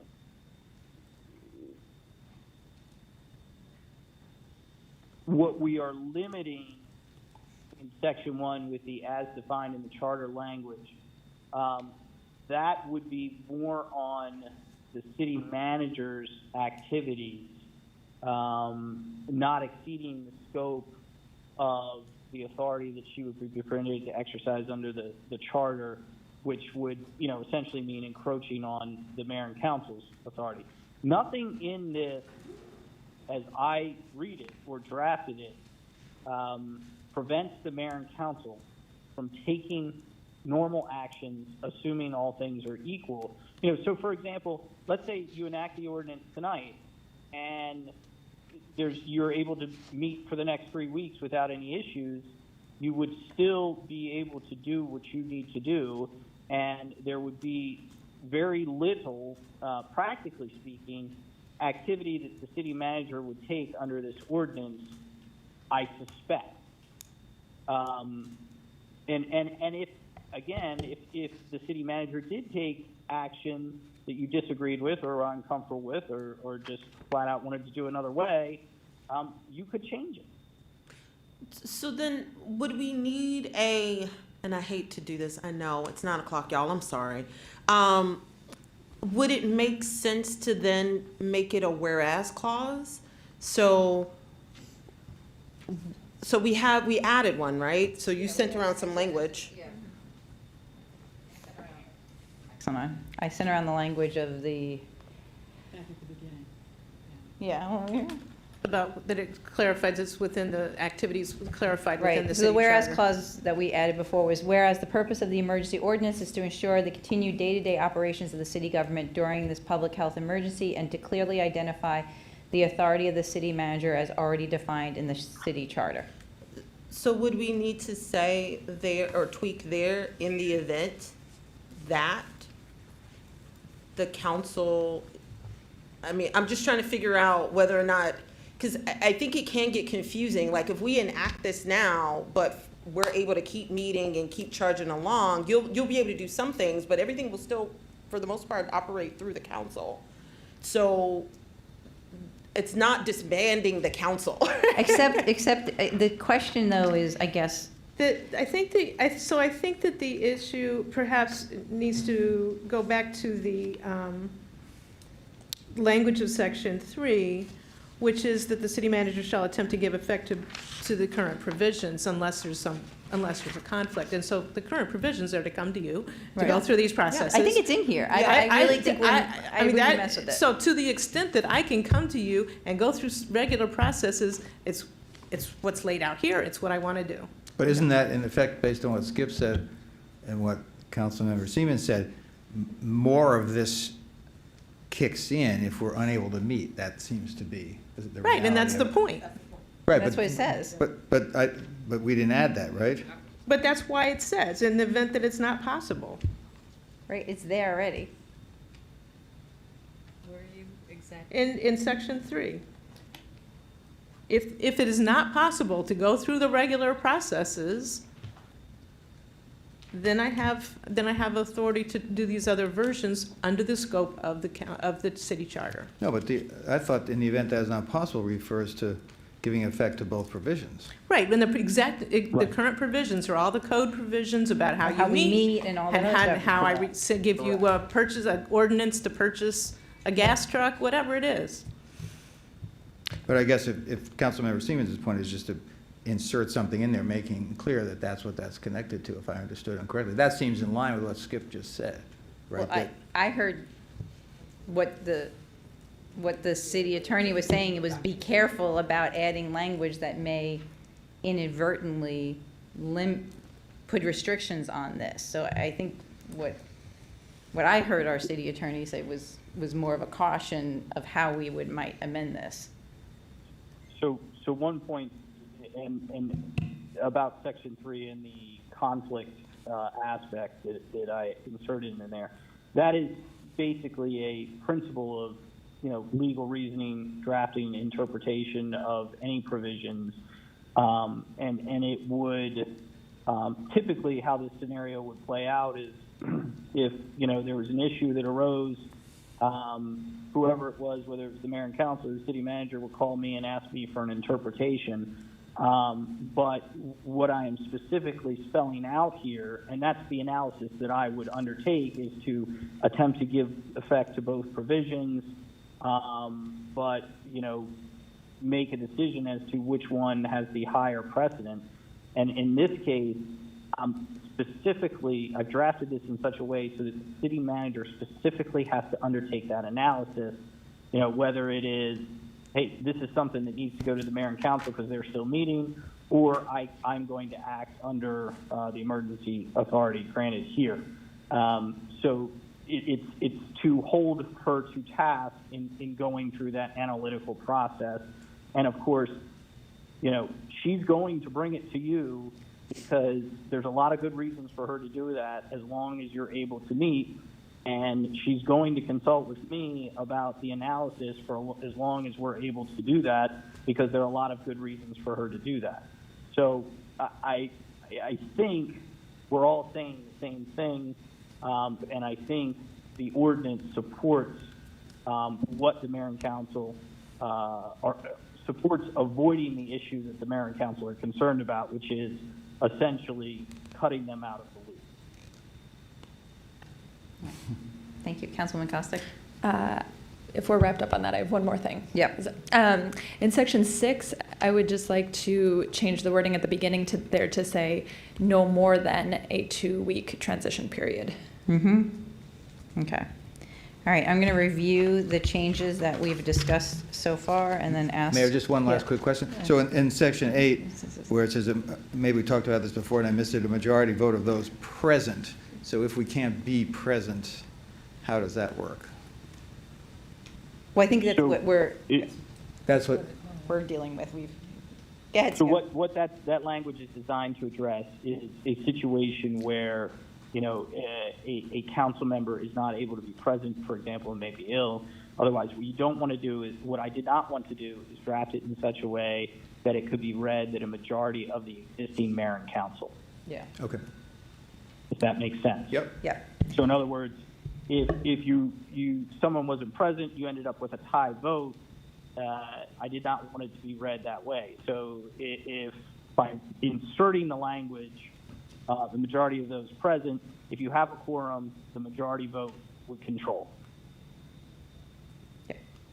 Okay. I'm going to run through what I have as changes. Line 28 in the whereas clause changed citizens to residents. Line 51, we're adding a new whereas clause which states, whereas the purpose of this emergency ordinance is to ensure the continued day-to-day operations of the city government during this public health emergency and to clearly identify the authority of the city manager as already defined in the city charter. Then going to the next, Mayor, yeah. Mayor, in the text, in the. Oh, I had, language, you you see had chart. Charter and code. Right, but I when think you we had scratched said code, scratch right? that. That was my mistake Good. earlier, scratch code, sorry. Now on page 3, section 1, what was line 95, we're adding, manager shall take all appropriate and reasonable measures. Additional text will read, within the authority as currently defined in the city charter. Next change is section 4, line 111, is council in writing every 2 days or as practicable, but not more than 2 weeks. The next line, regarding the actions taken and rationale, so adding and rationale. Line 112, pursuant to this, change section to ordinance. Oh, thank you. Line 118, add no more than a 2-week transition. Line 125, shall be assumed by the city manager's designee as outlined in a memo prepared by the city manager. I just added that. That's kind of what we said before. And then the last change is line 131, after Maryland, effective immediately. This, and then fill in the day. Did I miss anything? All right. Awesome. Would someone like to move our uncodified emergency ordinance regarding city manager authority during health emergency? Councilwoman Costick moves. Do I have a second? Councilwoman Searcy. This is I think we should take a roll call vote. Yes? All right. City Clerk?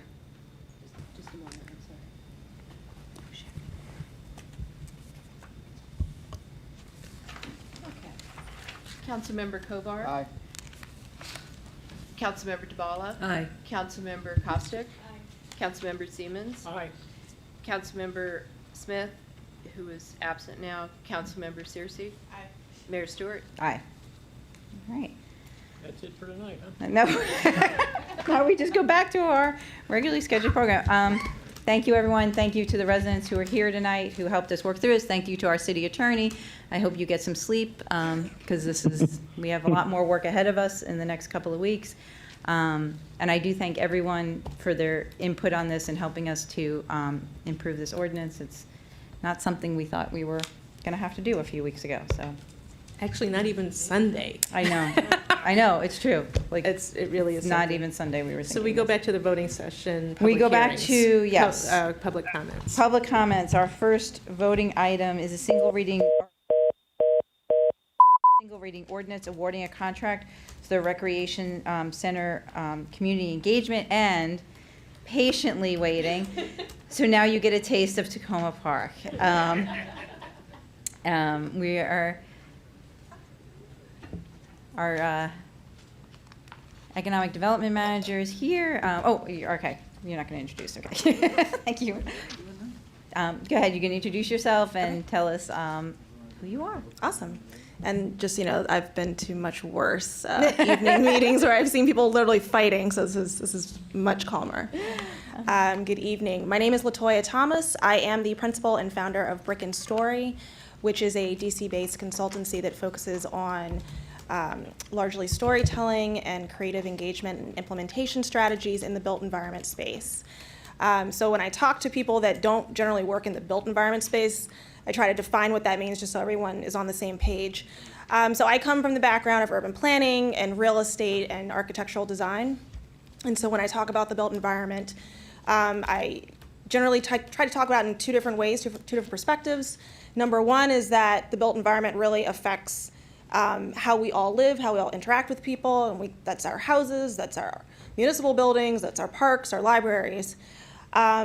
But we as people and as creators of that built environment also play a very, very big role in how that built environment serves or does not serve the communities in which we live and work. We can go back into history throughout the world, throughout the United States, of how how governments have used policy to actually prevent the built environment from being a really positive force in communities. And so my company really tries to, number one, focus on the built environment space. So one thing I said in the interview with the city was that I am not a PR company, I'm not a marketing firm, I am a very, very focused consultancy that is focusing on the built environment space. And what we try to do is really get to the heart of how do we bring people together around development, around city planning issues, and bring them into the conversation to a much more meaningful way. One of the things that we often look for in the projects that we work on are not just the people who are always part of the conversation, but also the people that are generally not part of the conversation. Sometimes the folks that are not at the table for those conversations may not feel comfortable coming to the table, but oftentimes what I find is that sometimes the tables have been set up where they may not be intentionally invited to participate in that conversation. And sometimes it's a very hard reality for most jurisdictions that I work in to face, and so part of my company's work is to really work with agencies and work with developers and nonprofits who are really focused on trying to create meaningful spaces and places in our communities and looping everyone who's going to be able to benefit from those spaces into the public process so that folks can feel like at the end of the day they were part of this larger effort to bring these developments to fruition.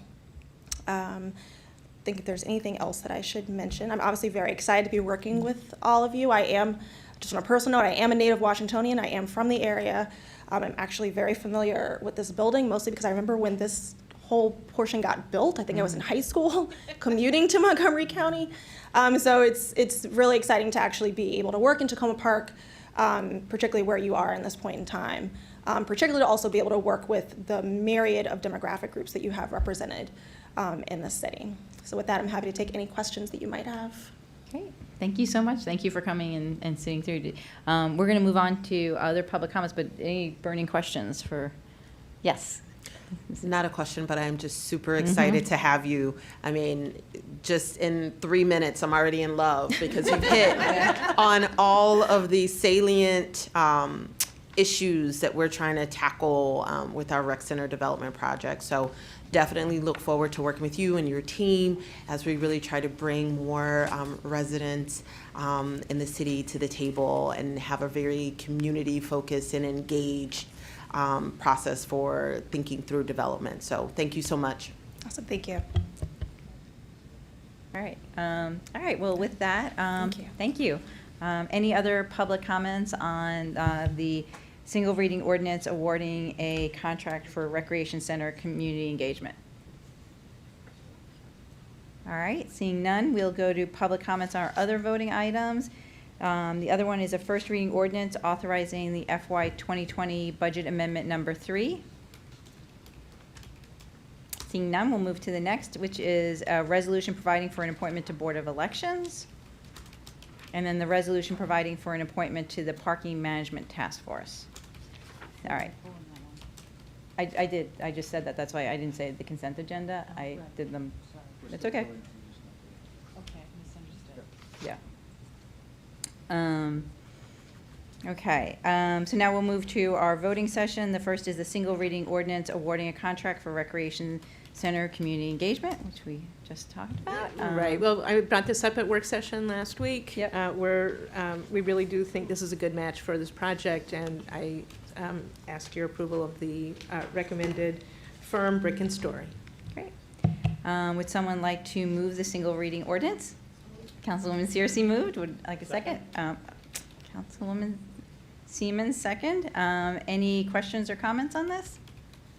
All right, seeing none, except we are so excited, and we probably would have spent normally like 15, 20 minutes just saying that, but we're just going to wrap it up and go to the roll call vote on this. Can I say one thing? Yeah, really Yeah, quick. really fast.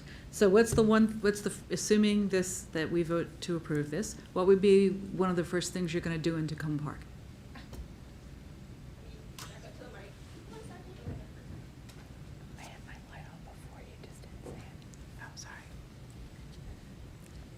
So actually, the first task that we have at hand will really be to do a lot of internal due diligence with the city to really get to understand who's part of this community. That's looking at all of your neighborhood maps. That's understanding the different demographic groups that are in those neighborhoods. That's also going out into the neighborhoods and at least understanding everything from the kind of other community amenities that might be there to businesses to spaces, traditional and untraditional, where stakeholder groups might frequent. We basically need to build up a bit of a resource toolkit for ourselves that we understand before we actually go out, who we're dealing with, who we're actually working for. In tandem with that, and this is something we discussed in the interview process, is also very clearly defining how we're inviting people into this process, and that's something that's really big for how we work, how Brick and Story works in our projects, is making sure that we are very intentionally crafting an invitation that meets the needs of the many different user groups in this community, so that everyone is feeling like they are very intentionally being invited into a particular process. They understand the expectations of that process and not just what they can expect from the city, but also what's expected from them in that process. So those are the two, probably just from the work plan that we've developed in preparation for the RFP response. Those are the two major items that'll happen the first few weeks of the award. Great, thank you. Yeah. And I know I said I had while you were here. Sure, while I'm here. Well, So we also have a number of residents, particularly in the close proximity to the rec center, that speak Spanish, Amharic. Can you talk a little bit about your ability to kind of provide some of those translational services in order to invite residents? Sure. So the team that I built for this particular project is specific for this project. So the team of 4 plus me, so 5 people total. Of that team, we have 3 folks each who are bilingual in Amharic, Spanish, and French. And so they will be serving not just in a translation capacity, but also in an engager capacity. These are all folks who have some experience either doing on-the-ground engagement or doing some other kind of human-centered engagement work in other non-real estate-based spaces, in addition to having language proficiency, so that they're able to not just articulate what we're trying to say in terms of kind of the story around what we're doing, but also to engage in really meaningful conversation and, in a couple of those cases, help the rest of the engagement team to really point out any particular cultural nuances that we might need to be aware of for how we engage with certain ethnic groups over others. Thank you. Great, all right, let's do the vote. Aye. No, we can't use the single reading ordinance. The city clerk needs to call the vote. Councilmember Kovar. I was trying to do Councilmember that. DeValla. Councilmember Costick. Councilmember Siemens. Aye. Councilmember Smith. Councilmember Searcy. Mayor Stewart. Yes, aye. All right. Next item is the first reading ordinance authorizing FY 2020 budget amendment number 3. We had a work session on this last week. I don't There are believe no there's no changes. changes. Would someone like to move the ordinance? Councilmember Siemens moved. Do I have a second? Second. Councilmember Searcy. All those in favor of the first reading ordinance, or any comments or questions? Seeing none, all those in favor of the first reading ordinance of fiscal year 2020 budget amendment number 3, please say aye. Aye. Any opposed? All right, that passes. It'll come back to us. Next, we have a resolution providing for an appointment to the Board of Elections. Would someone like to move that resolution? Councilwoman Searcy, do I have a second? Aye. Councilmember Siemens, second. Any questions about this appointment? All right, seeing none, all those in favor of the resolution providing for appointment to the Board of Elections, please say aye. Aye. Any opposed? Any abstaining? All right, next we have a resolution providing for an appointment to the Parking Management Task Force. Councilmember Kovar, did you want to speak to this first before I ask for it to be moved? Okay. Should I explain what it is, or does someone else want to do that? I can do that, certainly.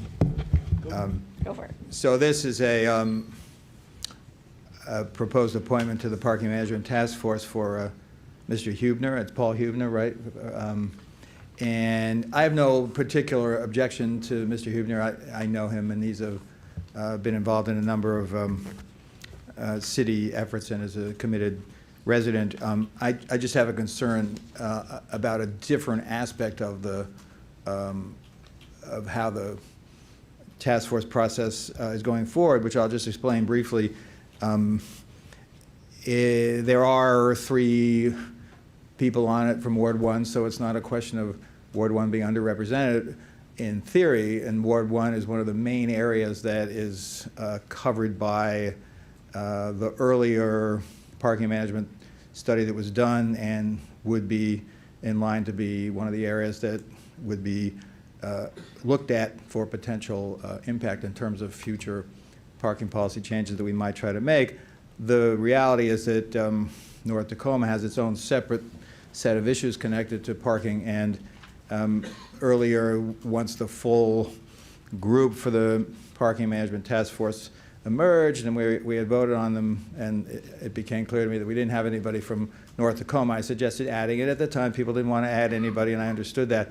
Now we're opening it back up. I understand Mr. Hubner's been to some meetings, so it's not exactly the same situation, but I think it would be good, since that's a hotspot, and maybe there are some others. North Tacoma's a hotspot. Maybe there are others in the city as well.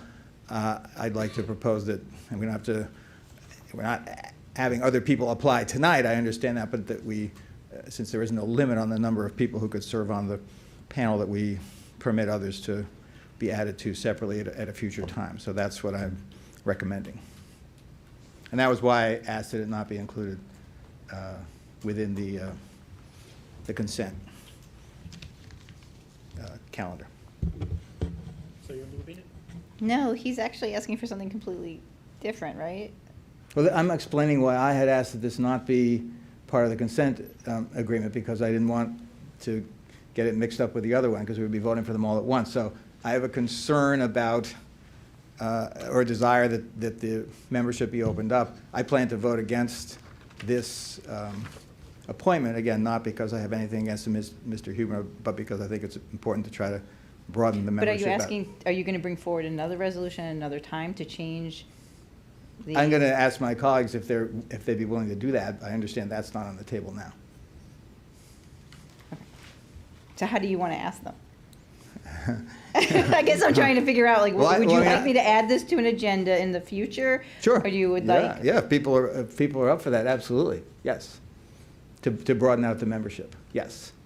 And if people are willing to contemplate doing that, then I vote in favor of this. But I had to go about it this way to be able to talk about it, because otherwise Yeah. it was on the consent agreement, yes. Yeah, no, that's fine. When is the task force supposed to be wrapping up? Do we know? I'm asking the. So I spoke with Roz a little bit about the task force, and she said they were hoping to get us their recommendations before our August Before recess. August, yeah. All right. So I guess we could put this on the March 25th. If you want to send the parameters of how you would want this framed for an agenda item. I'll do that. So we I'll can do that. Thank you. Can I ask a question? Are they mutually exclusive? Voting for the one and then having it on the agenda, March 25th? Well, what this is right now is we've had someone resign from the Parking Yes. Management Task Force who is from Ward 3. And there was a Ward 3 resident who has attended all or most of the meetings, who requested to be the replacement for that Ward 3 person. Councilwoman Costick, who is the councilwoman for Ward 3, endorsed that, sorry, it's getting late, that replacement, so it is being brought before the council. In my mind, what Councilmember Kovar is asking is for an expansion of the task force, which is different than replacing someone. And so that would be, because we passed a resolution 8-9 months ago identifying the specifications for the parking management task force, we would have to go back and amend that resolution. So that is a separate thing that is not on the table tonight, but I understand Mr. Kovar wanted to take this opportunity to raise this point, and we will put that on the March 25th. And let me meeting. just say, I appreciate that, and I don't want to keep my colleagues longer on this than they need to be. And I understand we could bring it up and I could lose, but I would like to give that a shot on whatever date you said. So Right. thank you. All right. Appreciate it. But for my mind, there are two separate Yes. items, and what Yep. we're being asked tonight Yep. is, Yep. given that we had the resignation of a Ward 3 resident on the task force, another Ward 3 resident had been attending the meetings and requested to be that replacement, the councilwoman from that ward endorses that recommendation. This is in front of us tonight. Does she move that resolution? Yes, I do. All right, love that. Councilwoman Costick moves it. Do I have a second? Yes. Councilmember Siemens, any other discussion of this? All those in favor of Mr. Hubner's appointment to the Parking Management Task Force, please say aye. Aye. Aye. Any opposed? I'm voting for it. Oh, I'm saying yes. you are saying yes. All right, so everyone said yes. All right. This is going to go down in history as one of the more complicated city council meetings we're going to have. All right, now we are up to any other public comments people may have this evening.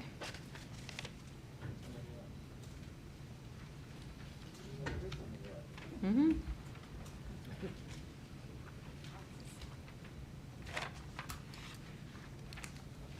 Is it on? Yeah. Okay.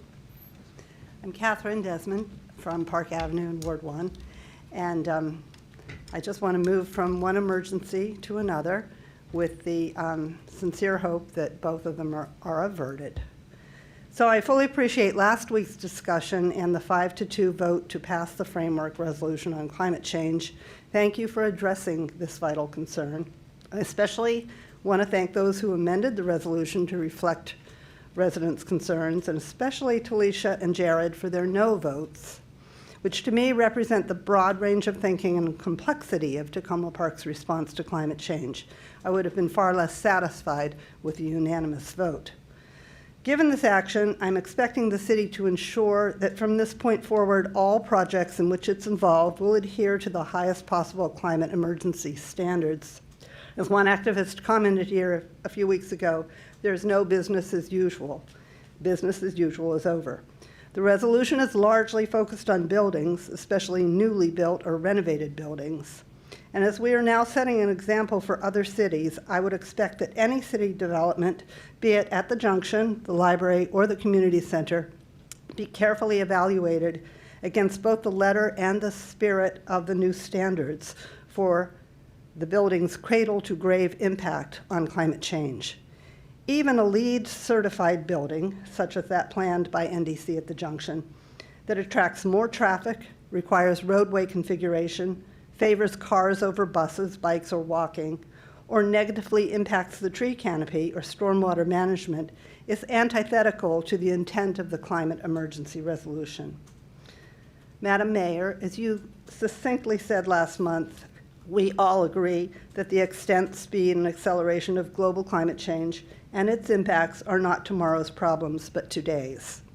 Emergency situations often call for nimble, deft, mid-course corrections to respond to conditions and ensure a successful outcome. Now is the time for nimble, deft correction of the Tacoma Junction NDC project and for similar bold thinking on future projects such as the library and community center. Thank you.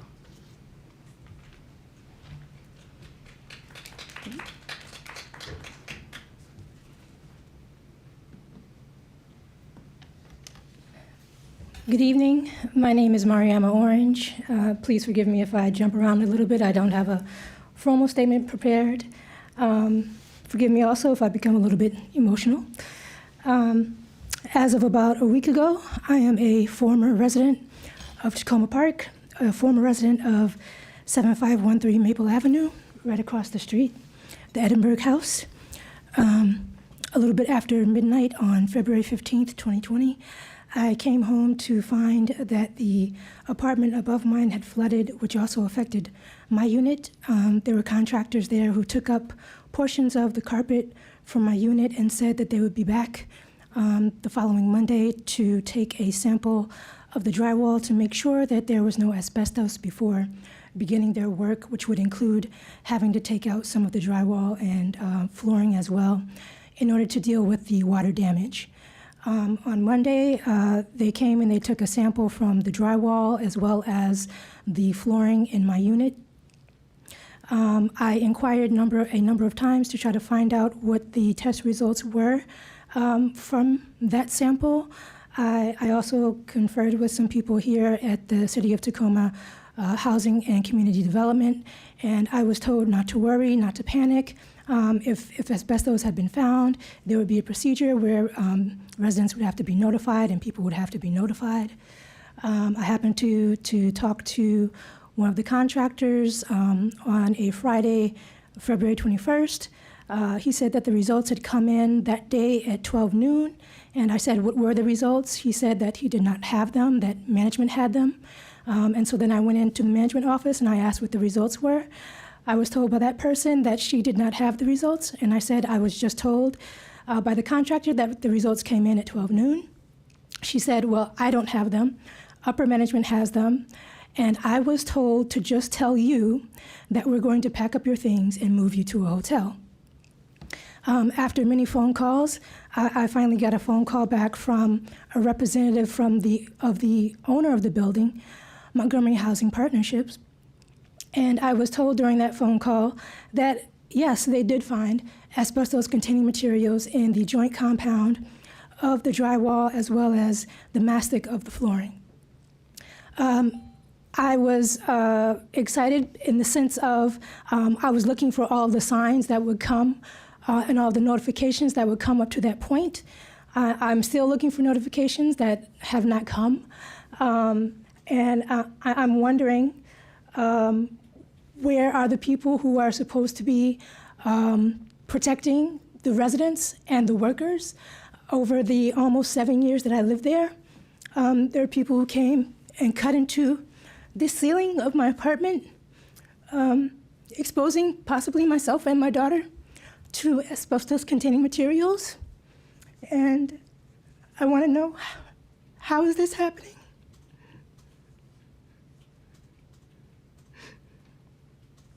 I want to know, how is this happening in Tacoma Park? And I want to know,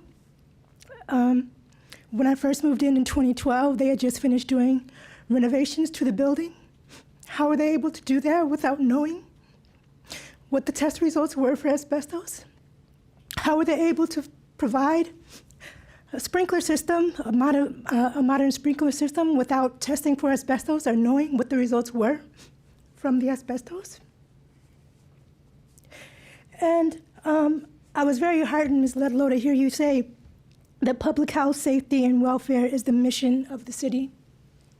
I know when we spoke before, and thank you for returning my call yesterday, you had mentioned that it sounded like it could be a county building enforcement issue. But I think that public health and protection of workers and residents is definitely a city issue. And I want to know, is this what affordable housing looks like in Tacoma Park?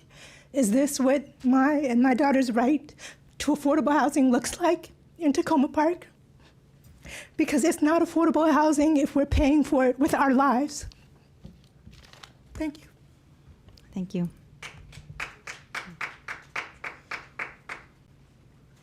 Any other public comments? Does the city manager have an update for the council? I know we've been receiving updates on the Edinburgh. It's the first I've heard about asbestos being in the building, so. We actually received some information the other day, but I've not had an opportunity to confer with the county and about the information that we've received. I'm not sure that it's detailed. And so one of the things that I did speak with Ms. Orange before is that I felt that it was probably going to be next week before I would have an answer from the county on that information. I do want to indicate that we assisted in encouraging her to be moved out of her unit very promptly.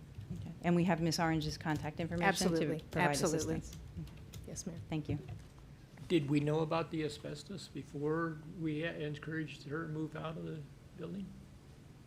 I don't know that, but we knew that her unit was affected by the sprinkler by system. by the leaking and the problems with the drywall. Thank you. Because we received an update on the Edinburgh today. That's what I was and looking at. There's still no information about that in there. Yeah, I mean, as Ms. Orange was speaking, we've been getting updates regarding the drywall, the testing, the moisture and everything. And I know I get a lot of emails, but I don't recall having that update either. And we were promised on a phone call with MHP representatives that we would be fully briefed on what was going on with Yes, that, and we so- have been pushing MHP. Yeah, so I'm terribly sorry, Ms. Orange. We will assist you in all the ways we can. I'm very sorry this happened. All right. Any other public comments this evening? Seeing none, we'll move on to council comments. Any council comments?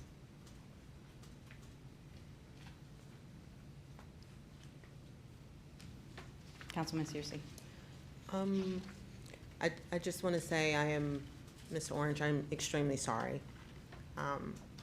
I think, and we've talked about housing policies in the city, and I've had issues in some of the buildings in my ward as well.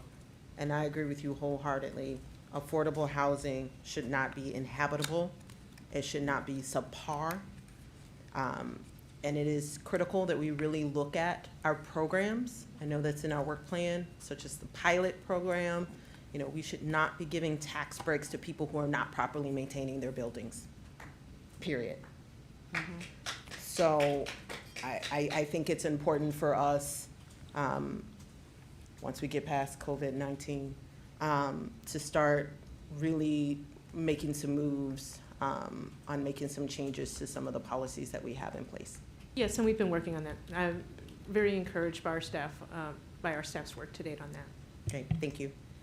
I had an opportunity on Sunday, alongside Small Things Matter, to do a food distribution in Hampshire Towers apartment building.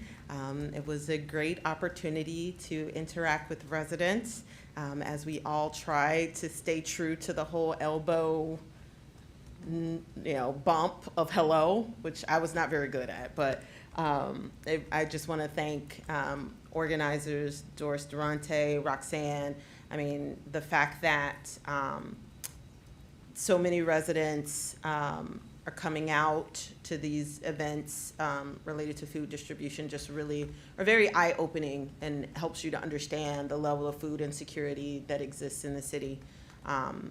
and definitely something that we hopefully should take pay closer attention to the fact that we have so many residents that are food insecure.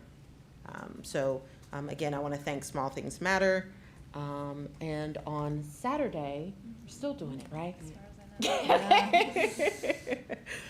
So on Saturday, Councilmember Kostick and I will be attending a tour of second floor businesses. What is it called? What's the official name? Second Look in Old Town. And it starts at 11. And it'll be an opportunity for us to kind of visit, and hope that you all can join us to visit some of the second floor businesses in Old Town. We had done a Shop Purple event where we had an opportunity to go and visit some of the businesses in the Crossroads area, which was fantastic. And now you will have the chance to do it in Old Town. There was an advisory to make sure that you practice safe hand washing, because we'll be a group, and if you have a cold, stay at home. But looking forward to participating in the event on Saturday. Thank you. Sorry, Councilmember Siemens. Thank you, Mayor. I have to say I am quite appalled to hear of what's happening at the Edinburgh House. This is coming on the heels of very poor communications between Montgomery Housing Partnership and the City of Tacoma Park. The residents of the Mapleview, I think it is, 7667 Maple Avenue, with the problems that they had there beginning many months ago. And we had promises from Montgomery Housing Partnership that they would improve their communications with the City Council, with the residents of the buildings. And we're not seeing that, obviously. To not be keeping the resident fully informed about health concerns, to not letting the City Council know when these issues come up, and it's appalling. I think we should invite Montgomery Housing Partnership to a meeting, one of our upcoming meetings, so we can not only discuss this, but discuss how future requests for abatement or the tax relief. The pilots, yeah. The pilots are, Yes. are no longer a consideration, and we should be looking at what measures we can take to change some of the relief that we've given them. Thank you. Councilman Kostick. Thank you. I want to thank you again, Ms. Orange, for coming and speaking with us tonight. And I share my colleagues' concerns, and I hope we can get to the bottom of this and make sure that staff and county level folks are helping you out as much as possible to resolve this situation, because it's not acceptable. In other news, I want to just very quickly note, I was at the NLC conference over the past few days with several of my colleagues, and I won't go into a lot of the wonderful sessions on other topics, but I did want to note, as the mayor said earlier, that we had several discussions regarding COVID, and I also was on a call today that municipal officials were invited to with the White House and White House officials regarding COVID-19, and there were a couple of tidbits I had not heard before that I heard during that meeting. One was that apparently there is a lack of blood donation right now because people are not going out. So if you feel comfortable and you are able to go out safely to donate blood, people are encouraged to do so. That's not, blood is not something that most coronavirus patients need, but it is something that other people who have injuries and illnesses need. So it is something to continue to do even during this difficult time. And the other was with regard to Small Business Administration emergency loans to businesses that are facing challenges because of the coronavirus situation. And it appears there is some state level action that needs to be taken in order for places to be eligible for that, but I think that's something we should keep an eye on and look to if we can, if that's something that our businesses are affected by. Thank you. Great, Councilman Kovar. Oh, thanks. If my colleagues don't mind, I'll tag along in the Old Town second story on Saturday. I was at the National League of Cities event as well, which was just mentioned by Councilmember Kostick, and in addition to several sessions on COVID-19, there was also a really interesting one on stormwater that Councilmember DeBala was at, that I was also at, and another one on affordable housing. And it's getting late, so I'm just going to send those things in writing. The mayor will be happy to know about that. But some useful information on some of those. And then in addition, I was at the COG board meeting today. The mayor wasn't able to attend that. And there was a lot of interesting information on the region's climate change work that I believe you're already familiar with, and I will send some information separately on that as well. So, and certainly as part of our housing strategic plan, to the extent we need to take broader action beyond addressing just what happened with the building that Ms. Orange mentioned, I'm certainly happy to join with my colleagues in doing what we can to address ongoing asbestos questions separate from trying to help that individual case. So thank you. Thank you. All right, we'll, and just, Ms. Orange, I want you to know on the email that Councilmember Siemens and I received from the folks at Edinburgh, I just sent them another email asking for the information regarding the asbestos. So hopefully we'll have some answers soon for you. City Manager? Just very briefly, obviously, coronavirus update. I would like to encourage, because a variety of meetings are being canceled, anytime there's a meeting or an event, please check before you go to see if it's still happening. I will note that while we've been sitting here this evening, travel from Europe has been suspended for 30 days, so I have one employee who's not going to get back. Jamie's not going to get back. Travel from Europe has been suspended for 30 days, so I have a key staff person will be staying in Germany, I think. The other thing is that NBA just suspended the rest of its season. I mean, I think we are in a new environment that will be rapidly changing if this is what's happened during the course of our meeting. I will be sending out information tomorrow. I will be having a staff meeting tomorrow about next steps, and we will continue to keep you apprised. But I think it will be daily updates. Two completely different things. The level 2 electric vehicle chargers that we've got at this building and the rec center have been upgraded, and they now charge a fee. We had 3 years of not having to charge a fee from the pilot program. That had ended.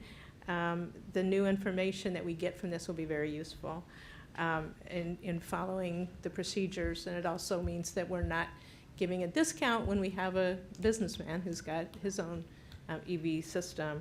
And tomorrow is the deadline for applying for community grants, so I hope people who are interested in that do apply. That's all I have for this evening. Can I ask a quick question or make a note? I hope the city is looking into canceling any events that are large-scale gatherings. We have already, most of the arts programming for March has been canceled now. What I'm really concerned about is the census parties. Yeah. We'll have all kinds of sanitizer and different kinds of things. I'm not sure what we can do at this point. We have to have our residents counted. We want to give provisions. How we may rethink that is part of our charge in the next few days. Thank you. Thank you.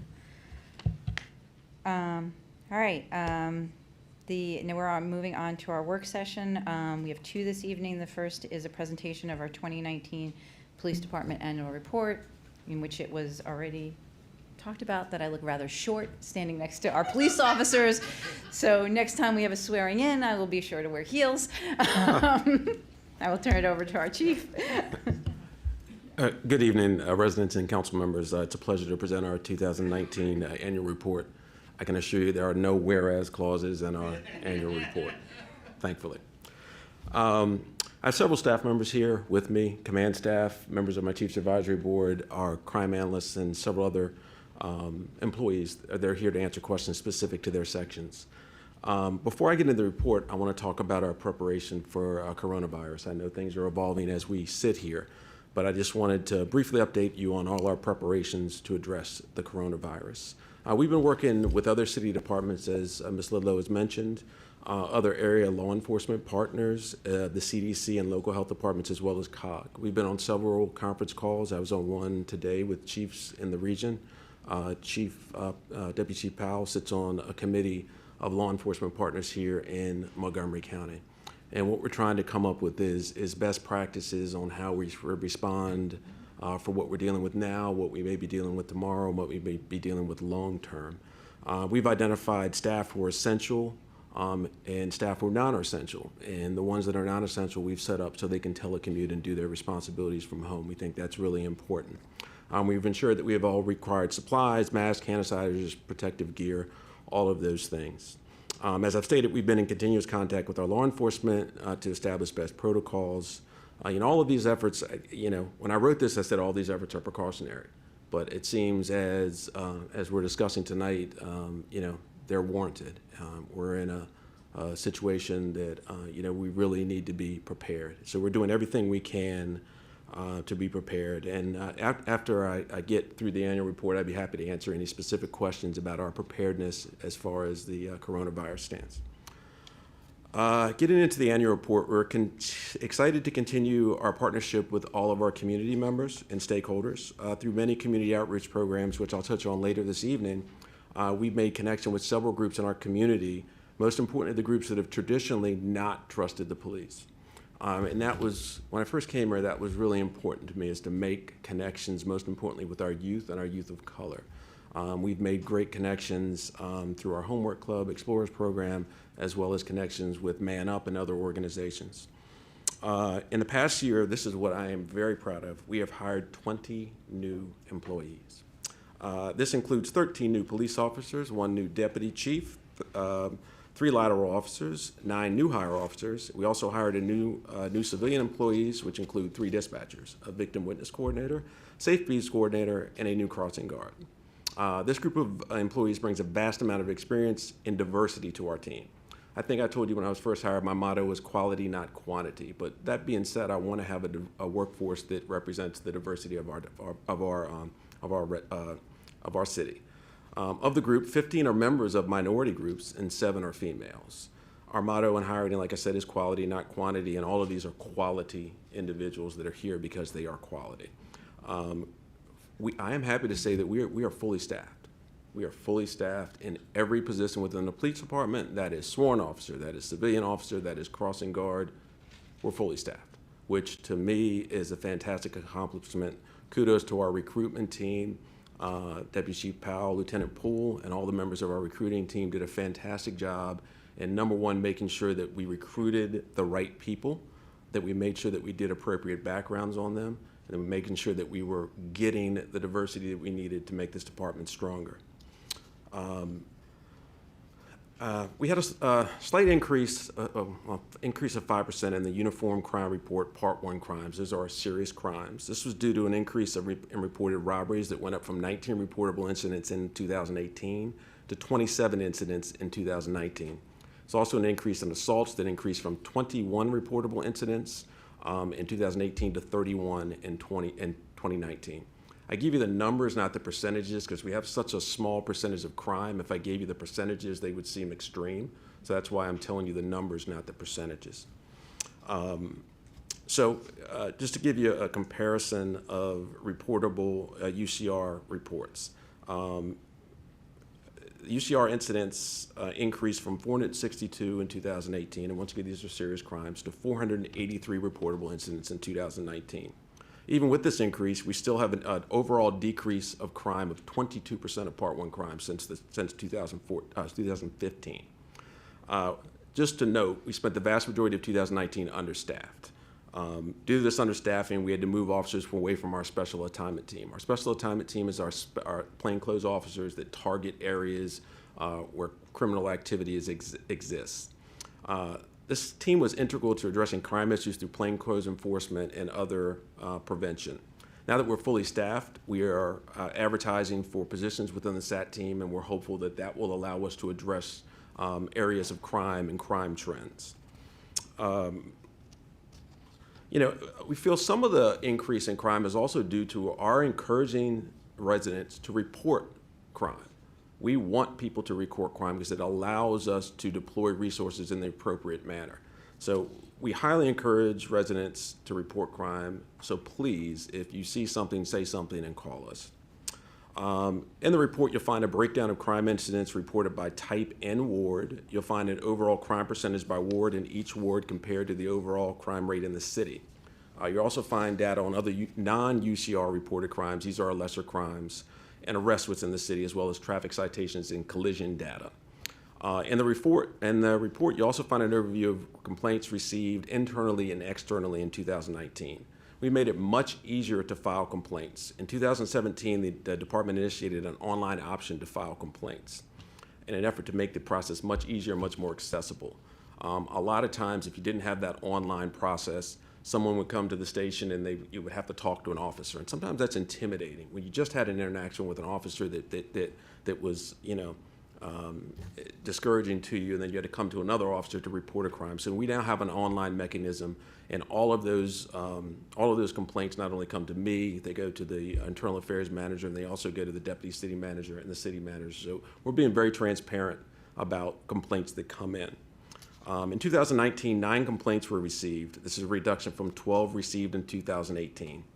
In the report, you'll find a comprehensive breakdown of the disposition of the complaints received.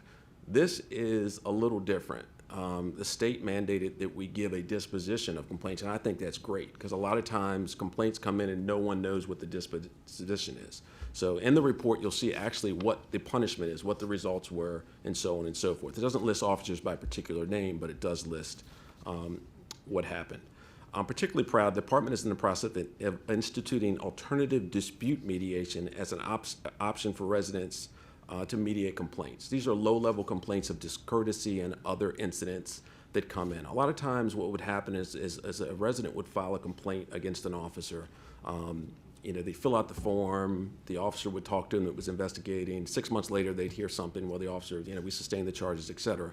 This allows the resident and the officer, if both choose to do so, to mediate that. And we'd have an outside mediator to do this. I want to thank our Chiefs Advisory Board member, Elizabeth Wallace, who's here in the crowd. She was the one that really spearheaded this.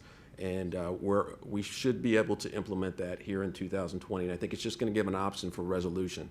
Elizabeth told me she filed a complaint a couple years ago, and there was just no resolution for her.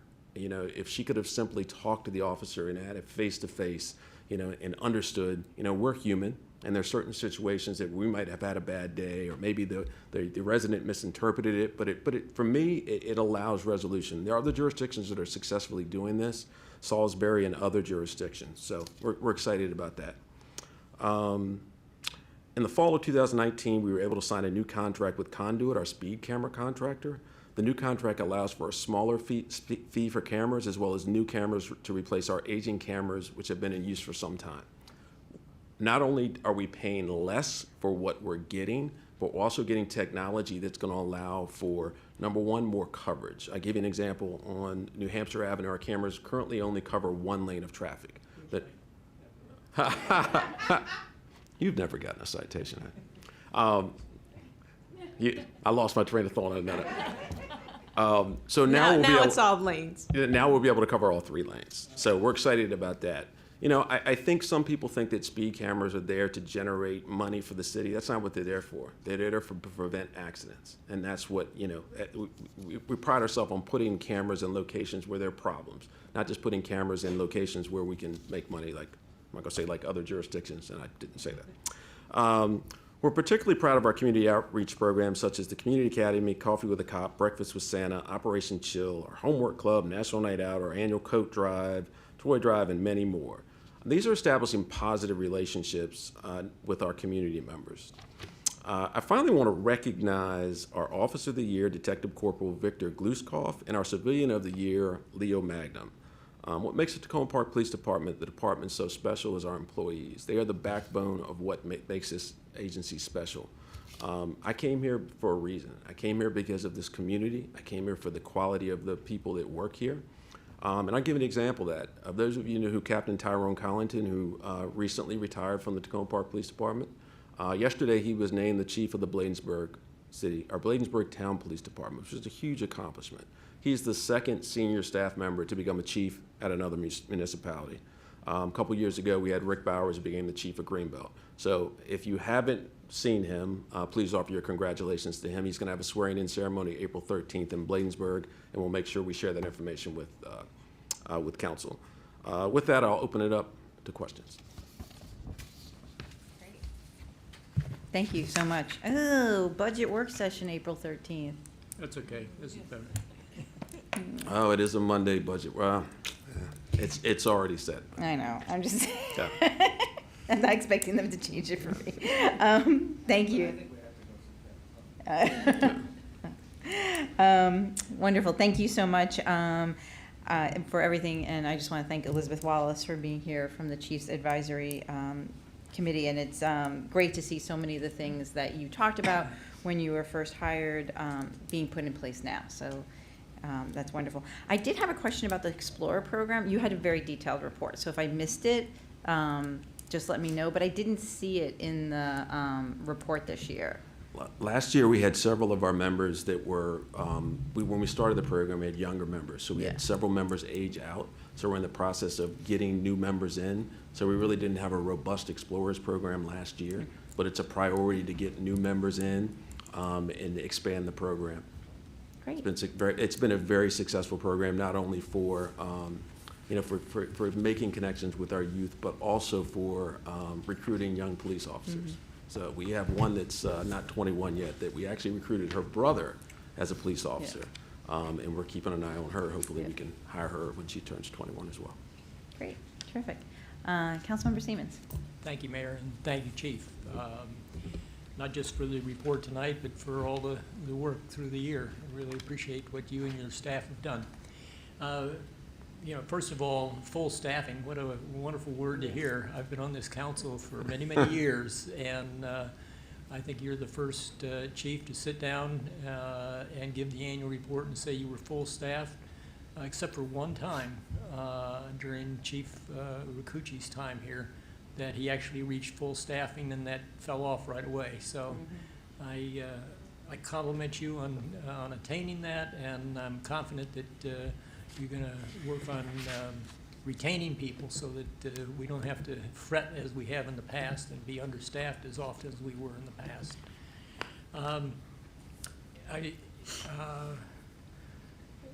One of the things that a while ago when you first came here, our person who did the statistics and did some of that work left. He was a talented individual, and you were concerned about replacing him. And I know that you have replaced him and wondered how that's going now. That's going fantastic. He is actually sitting in the second row. Mr. Weed, Robert Weed, is our new crime analyst. He's doing a phenomenal job. It was big shoes to fill. Andrea Arturo was he doesn't look like he wears little shoes. It's a difficult job. It's a 24/7 job. Being a crime analyst is not a responsive position. It's a proactive position where you always have to be analyzing data and making sure you're looking at crime trends. But we're very pleased with Mr. Weed. He's here. He was a big part of getting all the statistics that you see actually in the annual report. Well, speaking of statistics, it's disconcerting to see robberies and assaults have grown, and I be interested to hear very short, what steps you're taking to try to address that, not to solve the crimes, which is important, but also what steps you're taking to try to prevent those in the future. Absolutely. It is concerning. Any crime that involves, human-to-human contact and that type of nature is always disturbing. We try to analyze trends, and we try to be extremely proactive in placing people or placing our officers in locations that crimes are occurring. We are confident that when we get our new special assignment team in, that's going to assist, because we would deploy them in specific areas in a plainclothes capacity. What we did recently in response to the recent theft from autos is we deployed officers that would normally work in patrol on an overtime capacity and a plainclothes capacity with undercover cars, and we saw a drastic reduction. So I have my commanders from the investigative section. I don't know if they want to come up and speak to kind of what our approach is on investigating and also being proactive, but I can assure you that every member of the police department is aware of crime trends and locations. And this isn't a specific trend to the city of Tacoma Park, it's regional. And as I've said before, sharing information is important. And, we try to share as much information as we can, because a lot of times these are cross-border crimes that one person committing something in Hyattsville is going to commit something in the city of Tacoma Park. So our approach in this is utilizing the data that I spoke to, that Mr. Weed provides, but also allowing deployment in problem areas and also aggressively investigating incidents that occur, because a lot of times there are That relates connections. to my next question, which is, how are closures? Anybody from the investigative service section want to come up and speak to that? Had Lieutenant Poole, formerly the commander of the Criminal Investigations Division. He's now in patrol, but he can speak to. The closure rate that we had for 2019 is 63%, and the national average for 2018 across the country was 62.3. So we're just above the national average for closure rate. Very good. And I would say that the closure rates are higher for more violent crimes. Homicides has a higher closure rate than less violent crimes, and we've had a lot more less violent crimes than we did violent crimes. So having a higher closure rate shows that we worked a lot harder than most would, especially being understaffed at the time. Good, that's good to hear, thank you. And I just wanted to thank you for putting community into policing. We've talked about community-oriented policing, again, as long as I've been on the council. But this is the first that I've really seen where we really are doing community policing. And it's not just having the different community programs, but also treating the community as community members and having police who feel like they're community members too. I appreciate that work that you've done on that. And then lastly, I just wanted to thank Elizabeth Wallace for her persistence and interest in policing in Tacoma Park for many years. I'm glad that Chief Duvall has, included you in some of his work with the community, and that you're getting to see some of the things that you had dreamt about. Appreciate your work on that. Thank you. Chief, do you want to introduce the other members of the advisory? Sure. We also have, it looks like 2 other members. We have Juan Torres, who's there with the beautiful beard. I'm jealous. I couldn't grow it if I wanted to. And we also have, she wears 2 hats. Gail Fisher-Stewart is our chaplain in the police department, and she's also a member of the Chiefs Advisory Board. So appreciate them coming out. Terrific. Yes, thank you for coming out. Sometimes when we have new people in the audience, you're like, why are they here so late?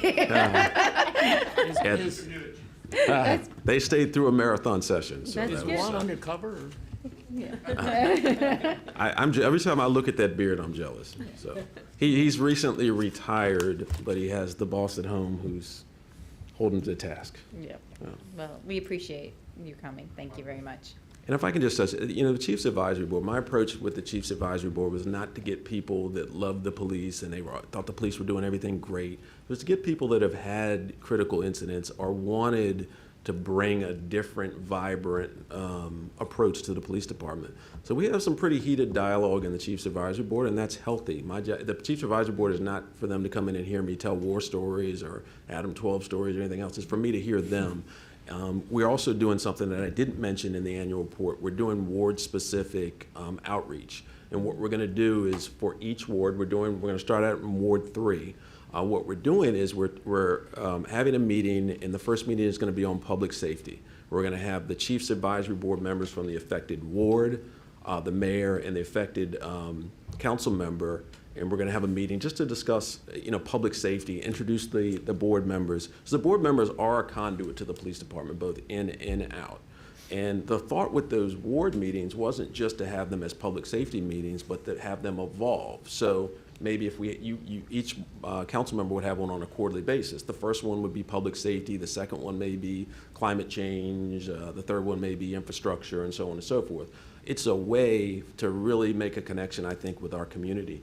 And as I first took the job and I went out and went to various community groups, I found the most beneficial meetings for me where we had less people. You had 8 people, 10 people, as opposed to 200 people, because you really had intimate conversations. So what we see this group as, not like 200 people coming out, but maybe 20, maybe 15. So the first one is May 9th at the VFW at 3, I believe it's 3 to 5. We blasted it out on Twitter and some other things. So I'm really excited about that. I think it's a good opportunity not only for public safety, but for this group to make a connection with, with our community. So we're going to try to do that in every ward. I know we're planning one in Ward 4. Adam Landsman, the newest member of the board, is looking to have that in the lobby of Park Ritchie. So we're really excited about that. It's another way to make a connection. Great, thank you. Councilman Searcy, do you have? Sure. Yeah. So thank you so much. The report was really useful, as usual.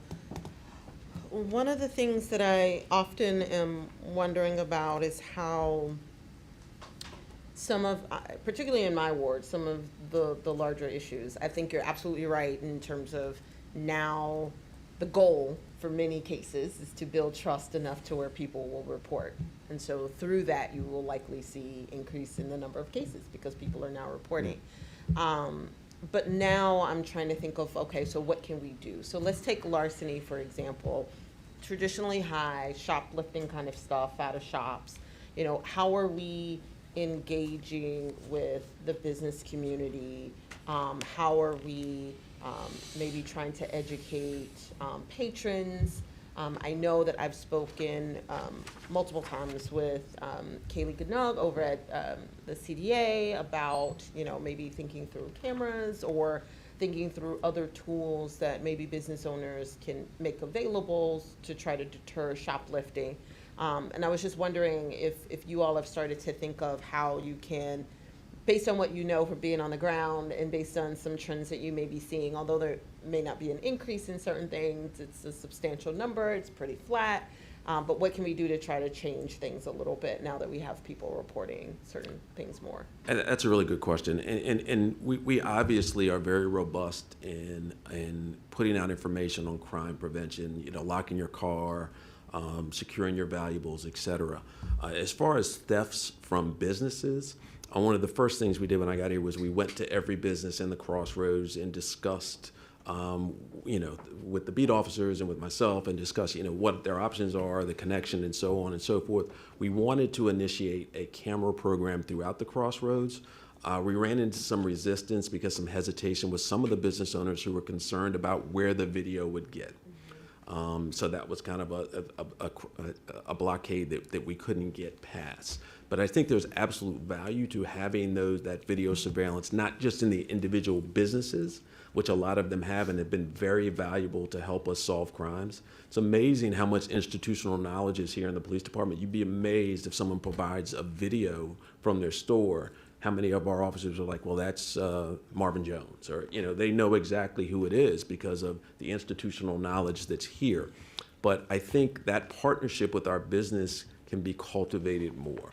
I think that especially now that there's such peril with the Purple Line and reduced business patronage and so on and so forth. But I think our approach should be encouraging them to report, because a lot of times they don't report. They get a minor theft and they're not letting us know. So we don't know the real numbers of the problem. If someone takes a scarf that costs $5, from one of the stores, the owner going to take the time to report it, but it's helpful to us because then we know where the problem is. But, it's a problem that's a consistent problem, and there are a lot of groups that come through and perpetrate a lot of these crimes. But we were hopeful. I really thought the cameras would be very helpful. So that's something that we still need to probably circle back with Kaylee and the businesses about. But I think that if there's one thing that we could do a little better is probably partnering with the businesses, not only in the Crossroads, but also in Old Town. I know that we, Captain Sipperly and several other staff members went to a crime forum there with the District of Columbia a few months ago. And I think I'd be willing to send staff out to meetings just to discuss it. I think we do need to cultivate that relationship with some of our business owners. Okay, thank you. Great. Councilman Costick. Thank you. Thank you very much for the thorough report and for your work, particularly on the community event that's coming up. I'm very excited about that. And thank you to the members who are here from the Chiefs Advisory Board. Thank you to all of you, as well as to the officers and staff who are here tonight. I sent you a bunch of questions, and I really appreciate how fast you got back to me and the answers. I was on my couch, I think, at 11 o'clock at night. I was like, wow, he wrote back to me Usually- 5 minutes later. So I won't ask too many questions here, but I did want to just mention a couple things and ask for a little more detail on a couple things. First of all, I'd love for us to continue to pursue, and I'm sure you are continuing to pursue, the MOU with DC Police. I know that's a big challenge, but hopefully at some point we'll be able to move forward on that. Looking towards some of the, specifically the traffic violations that were in the report, I noticed that it seems like there isn't a specific category for driving under the influence in kind of the main reporting area in the report, but there was a separate section in the holiday, regarding the holiday task force that was done. So I was just wondering if you could talk a little bit about how you do enforcement of driving under the influence, and whether you're finding a lot of people who are driving under the influence, or in general, or not. Sure, absolutely. It is in the section that you look for Part 2 crimes under the non-uniform. It's hard to read, but if you look in there, it is listed. DUI arrests are listed in that section. Okay. And I think it was, if I'm not mistaken, I think it was 41 DUI arrests in calendar year 2019. So that information is captured there, not in the traffic data section. You know, we are very proactive when we go out and patrol as far as DUIs. We haven't had any checkpoints as of recently, but we're considering doing that. Those are very complicated. And as far as targeted enforcement for DUIs, I wouldn't say that we have more than the norm, but it's something now that we're, once again, I keep on stressing, fully staffed. We now have traffic officers who are able to focus on some of these issues, DUIs, organizing, traffic details, and so on and so forth. But I can tell you this: our office, all of our officers are trained and skilled in identifying DUIs and processing DUIs. And for me, I spent 6 years on the Montgomery County DUI Task Force. Every holiday, it's near and dear to me. I lost a really close family member to a DUI crash, and for me, it is a critical part. Anyone that will get behind the wheel that's intoxicated should be arrested. I'm not a zero tolerance guy, as you know, as far as that's just not my approach as far as enforcement of other crimes. But I think this is just such a critical, dangerous endeavor that it's really important to me, and it's important to my staff. Thank you very much. I was also curious with regard to hit and run incidents. I don't have the data in front of me right here, but it looked like there was a fairly high proportion of hit and run compared to non-hit and run. And I wondered if that was basically, minor property damage incidents where people were calling in for them when there was a hit and run and weren't in other cases, or if it was something more. I don't have the overall breakdown. I know that was one of your questions. We can get back to you on the specifics of it's hard sometimes to know the damage assessment level, and I don't have an overall kind of assessment or idea of whether or not they're serious, non-serious, or why they would be disproportionate to the other accidents. But we can try to get some data and get back to you. Great, thank you. And then my last question is, I had asked you about it, and you said that you do some collection of crash locations with regards to vehicle crashes. And I'm interested in whether we could utilize some of that data to consider whether there are particularly dangerous intersections that we could prioritize for things like traffic calming or stop signs or additional traffic patrols or things like that. That's a very good question. I mean, I can tell you the main corridors for vehicle accidents you see in the data is East-West Highway and New Hampshire Avenue. I mean, it's every year, it's the same thing. We work really closely with Public Works and other departments within the city to analyze data. We recently analyzed Piney Branch and East-West Highway. We provided data to the State Highway Administration to try to get some more traffic calming there. We're also, as far as looking at intersections, we're looking at the possibility of having red light cameras at the intersections. We don't currently have red light cameras, but some of our more problematic intersections would probably warrant that. Piney Branch and East-West might be one of them. But we're constantly analyzing the data to deploy resources. I think one of the questions was how do we deploy traffic resources? And we deploy traffic resources based on the data, but we also deploy it based on citizen complaints. We had the recent one over on Wildwood. We're dealing with ongoing traffic complaints on Lincoln. We are very reactive. We have a metro count that we can go out and we can assess a problem with that electronic device that tells us not only the speed of drivers, but it also tells us the volume. So to answer your question, yeah, we know where the problematic roadways are. We know where some of the problematic intersections are, and we're doing what we can. Some of them are complicated because state highway is involved and so on and so forth, but we're doing everything we can proactively as far as aggressively patrolling, but also working with state highway and other entities to make sure that traffic calming is in place. Great, and I know we're having a report from the Complete Safe Streets Committee in a couple of weeks.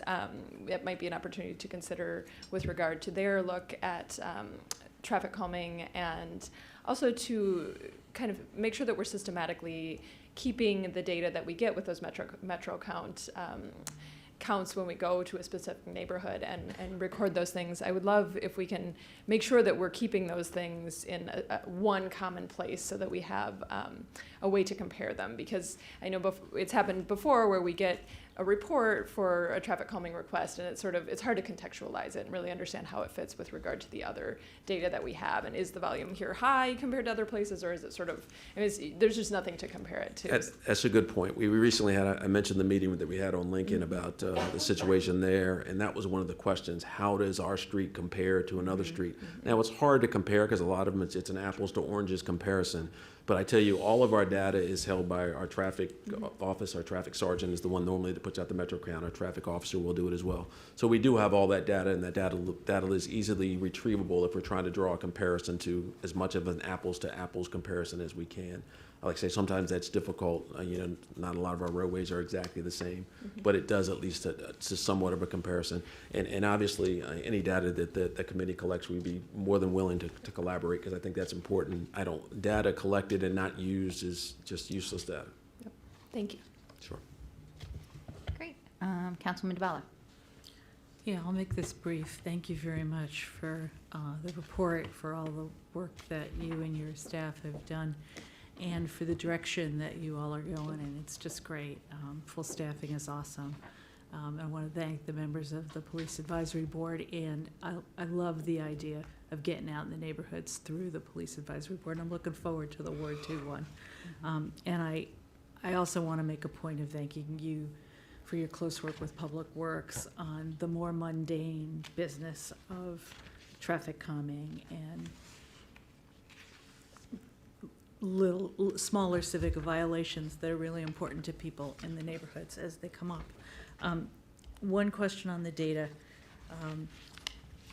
So burglaries overall are level from last year and going down generally, but in some wards they're up a little. Do you have any comments on burglaries in particular that you'd like to share with the? I don't know, Lieutenant Poole. Do you want to? I don't know that there's any. There may not be anything specific. Yeah, anything specific to why it's specific in a particular ward or so on and so forth.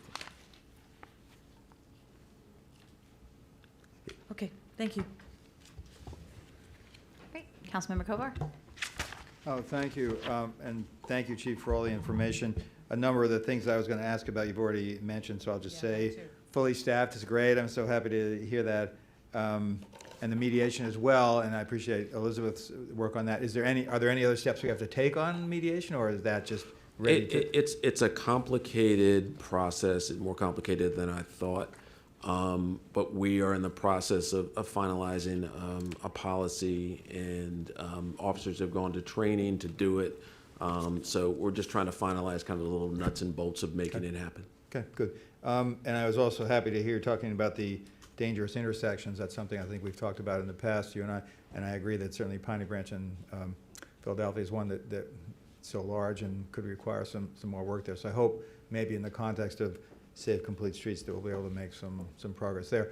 And I do want to say to my colleagues that the undercover work that you and your team are capable of, and maybe now they're not undercover because they've got their white shirts on, but I know that's... They're easy to see with the white shirts. Right. But that was very successful in Hodges when there were the break-ins there. I noticed, and Councilmember Searcy mentioned this, that larceny is still kind of a big one, especially in commercial areas like Ward 6 and parts of Ward 1. And just wondering if there's anything else. I certainly encourage the store owners, even if they have very minor incidents, to bring it to your attention, or residents as well, when there are break-ins, even if sometimes if something isn't stolen. Is there anything beyond that you would suggest as far as steps that could be taken? I'll say this, our biggest issue with thefts is not from businesses, it's from vehicles. And we saw a huge increase in the first part of this year. And like I said earlier, we're very proactive in our response to that. You know, I think that anytime businesses can have cameras where they can give us real-time lookouts have been extremely helpful. We had an individual kick in the front door of a restaurant, and they had great video. But it's important also to share the video with us, not put it on social media before they share it with us. But we've stressed that to the businesses when we went out to the meeting in Old Town. You know, we stressed the things that we thought they should do. A lot of those businesses are very cluttered up, and they allow people to discreetly take stuff. So trying to tell the business kind of the CPTED, crime prevention through environmental design, in the inside of a store to kind of eliminate some of those sightline issues, set up mirrors and so on and so forth. You know, some of the businesses are receptive. Some of the businesses have so much merchandise, it's almost impossible, I guess, to put it anywhere else. So those are the type of things, is try to give them tools as far as, you know, how they can try to prevent the incidents, but also how if something does happen, if they have the cameras, they're very helpful for us, and they're very inexpensive, believe it or not, to have them. But also reporting. Like I said, if we don't know crime trends. We don't know that there have been 15 thefts from a certain business if they don't report it, and it doesn't allow us to deploy resources. So. Okay. Just a couple other things. Yes.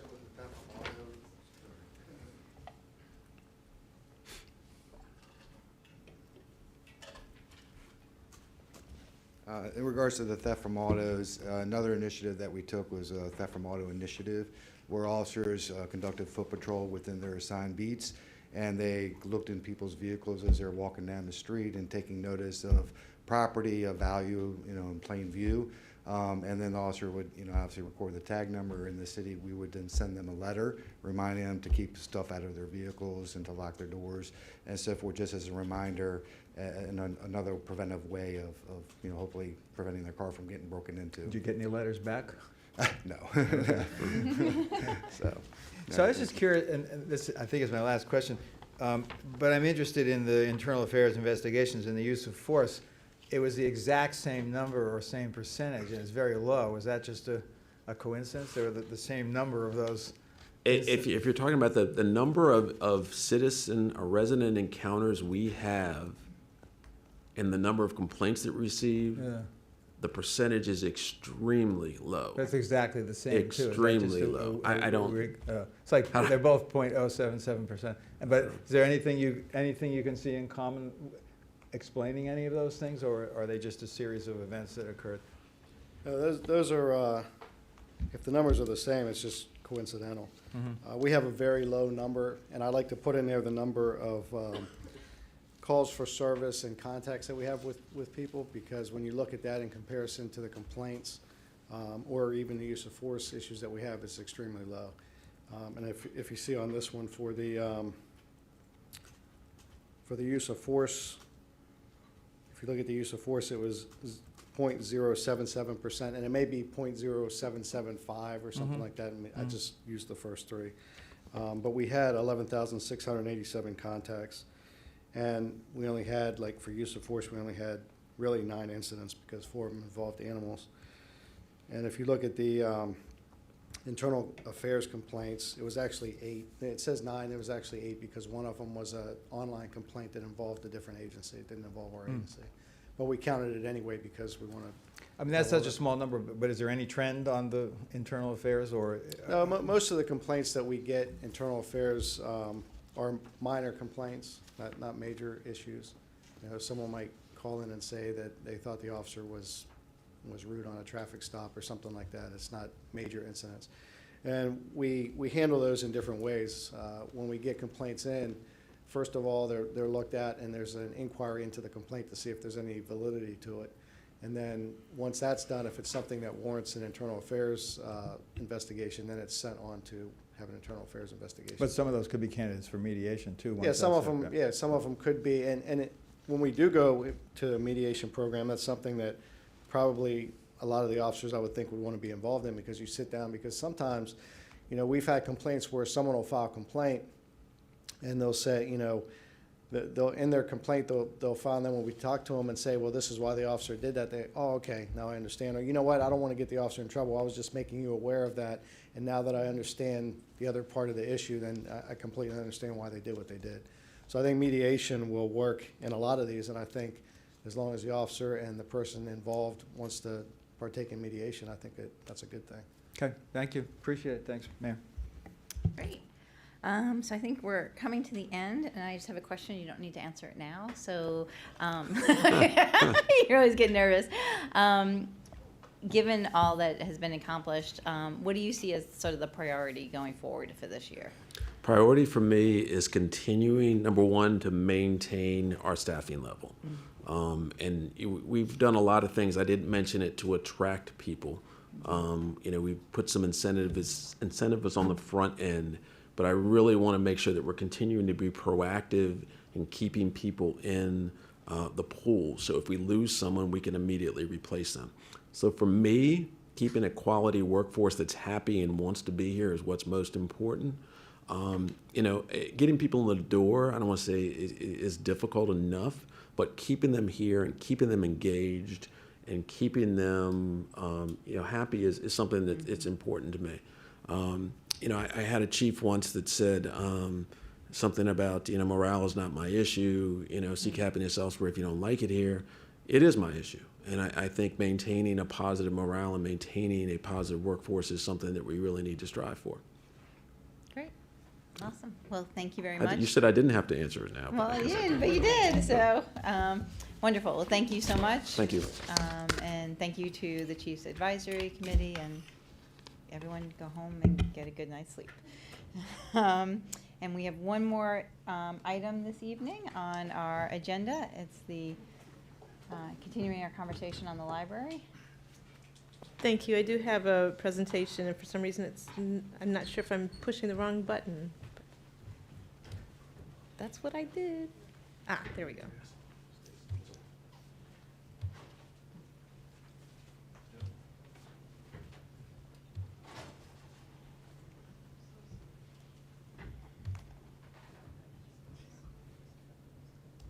Okay. It's an interesting process. Okay. Thank you, everybody.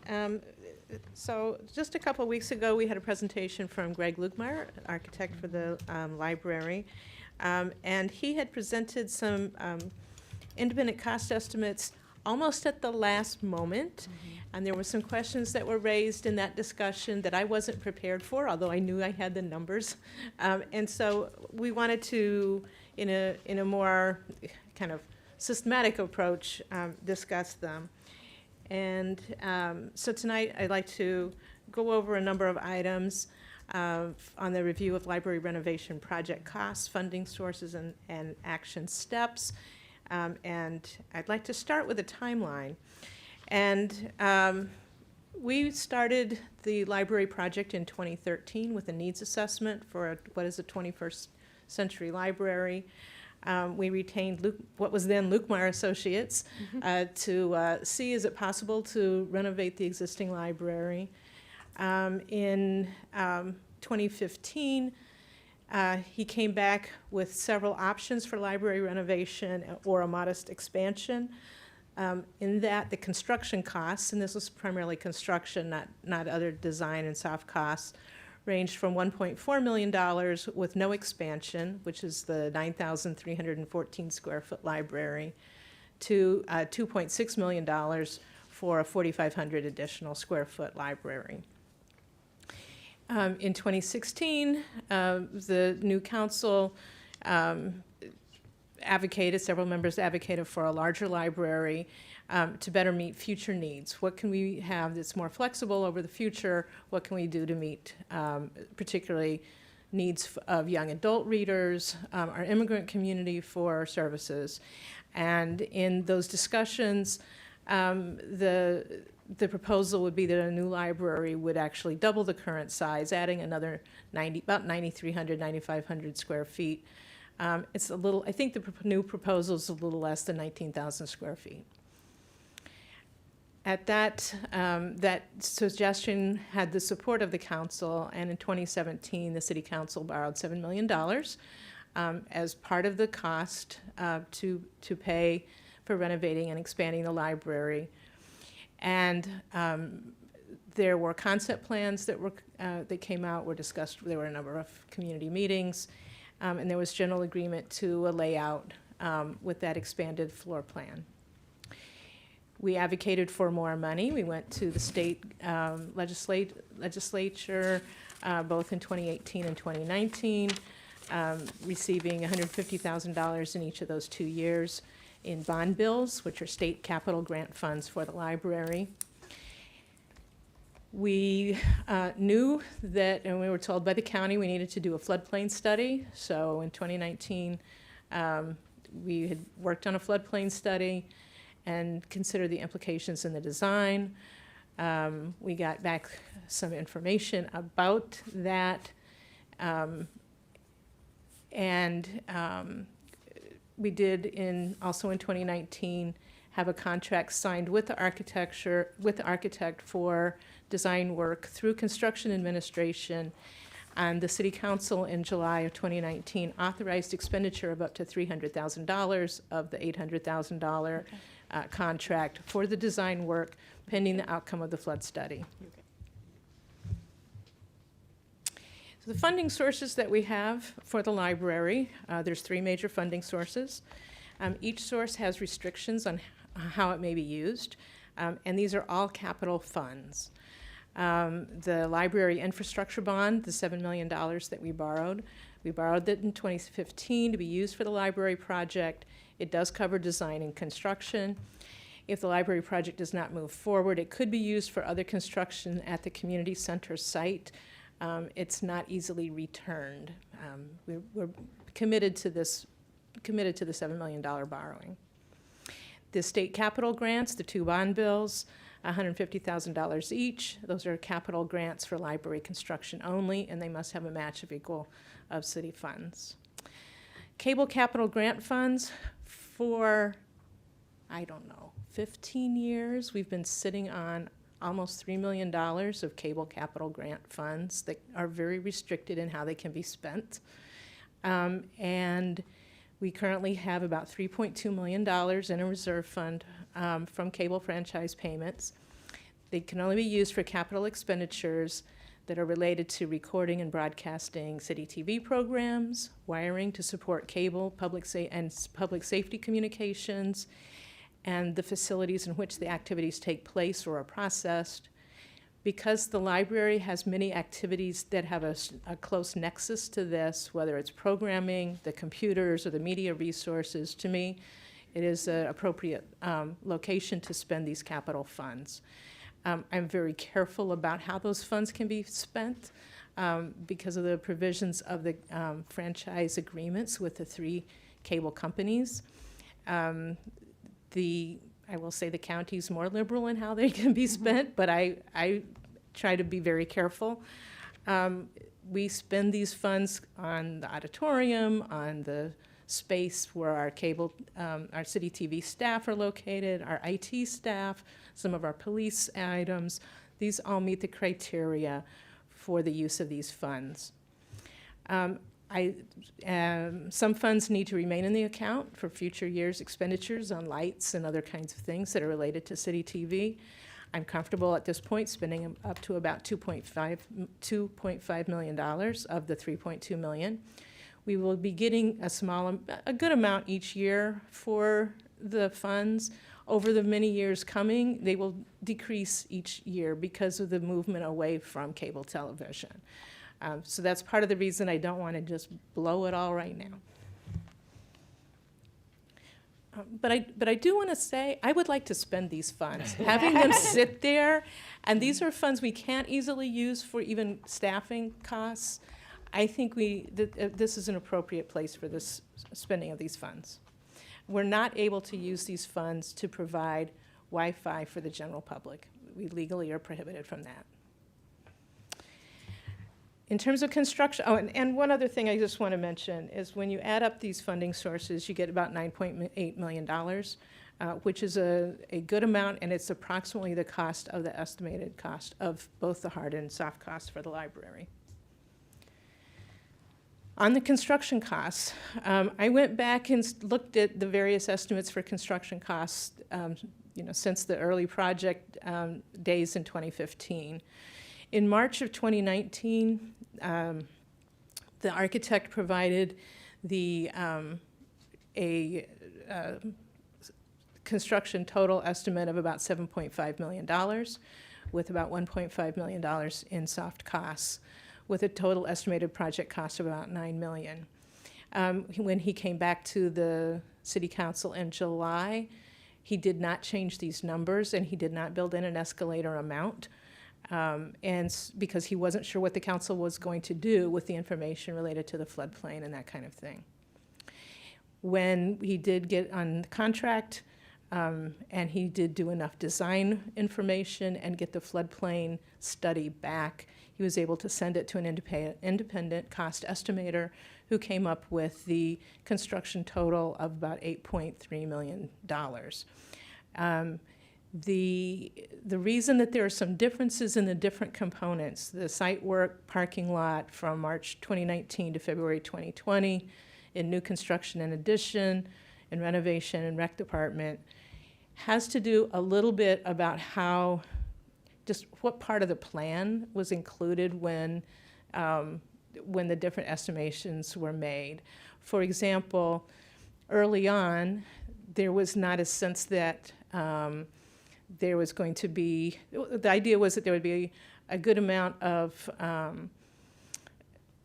just new construction addition work, and that basically the new construction and addition under March of 2019 was just lumped for the whole library project, and didn't really divide it out between what's in the actual library, what was in the rotunda area with the computer rooms, and then built in the cost, listed $405,000 for renovation/rec department, recognizing primarily that we needed to address the bathrooms, the numbers of toilets in this building, which were under code.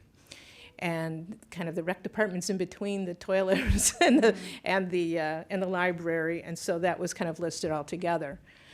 The architect indicated to me that they underestimated a little bit on the site work and parking lot need, but the difference between the March 2019 and the February 2020 number in site work and parking lot is not just that there's more money that needs to be done around the site, but also it was part of the discussion about under the rotunda area of the computer room, under the computer rooms, that like a suspended floor was going to be needed. Just after the architect went in and the engineers went in and did more of the design investigation, they realized a little bit of different approach was needed for that. And so the estimator included that in the site work category as opposed to in the kind of new construction category. So part of this is just not comparing apples to apples in these numbers. Can I just ask a quick clarifying question? When you refer to that, is that the portion that's part of the community center right now, or is that the portion that would be over the parking lot? It's the rotunda area. People used our octagon area. It's where the 4 computer labs are, right? The 3 computer rooms are right now, and so it gets renovated and incorporated into the new library. But because of how it was built, it's different than the old library building.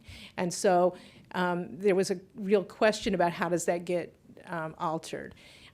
Some of the new construction addition is the portion that would have the lounge that would go over the police parking lot. That's not the main component of this. The other thing I wanted to note is the section that was kind of referred to casually as the rec department only about a third of it is actually the rec department.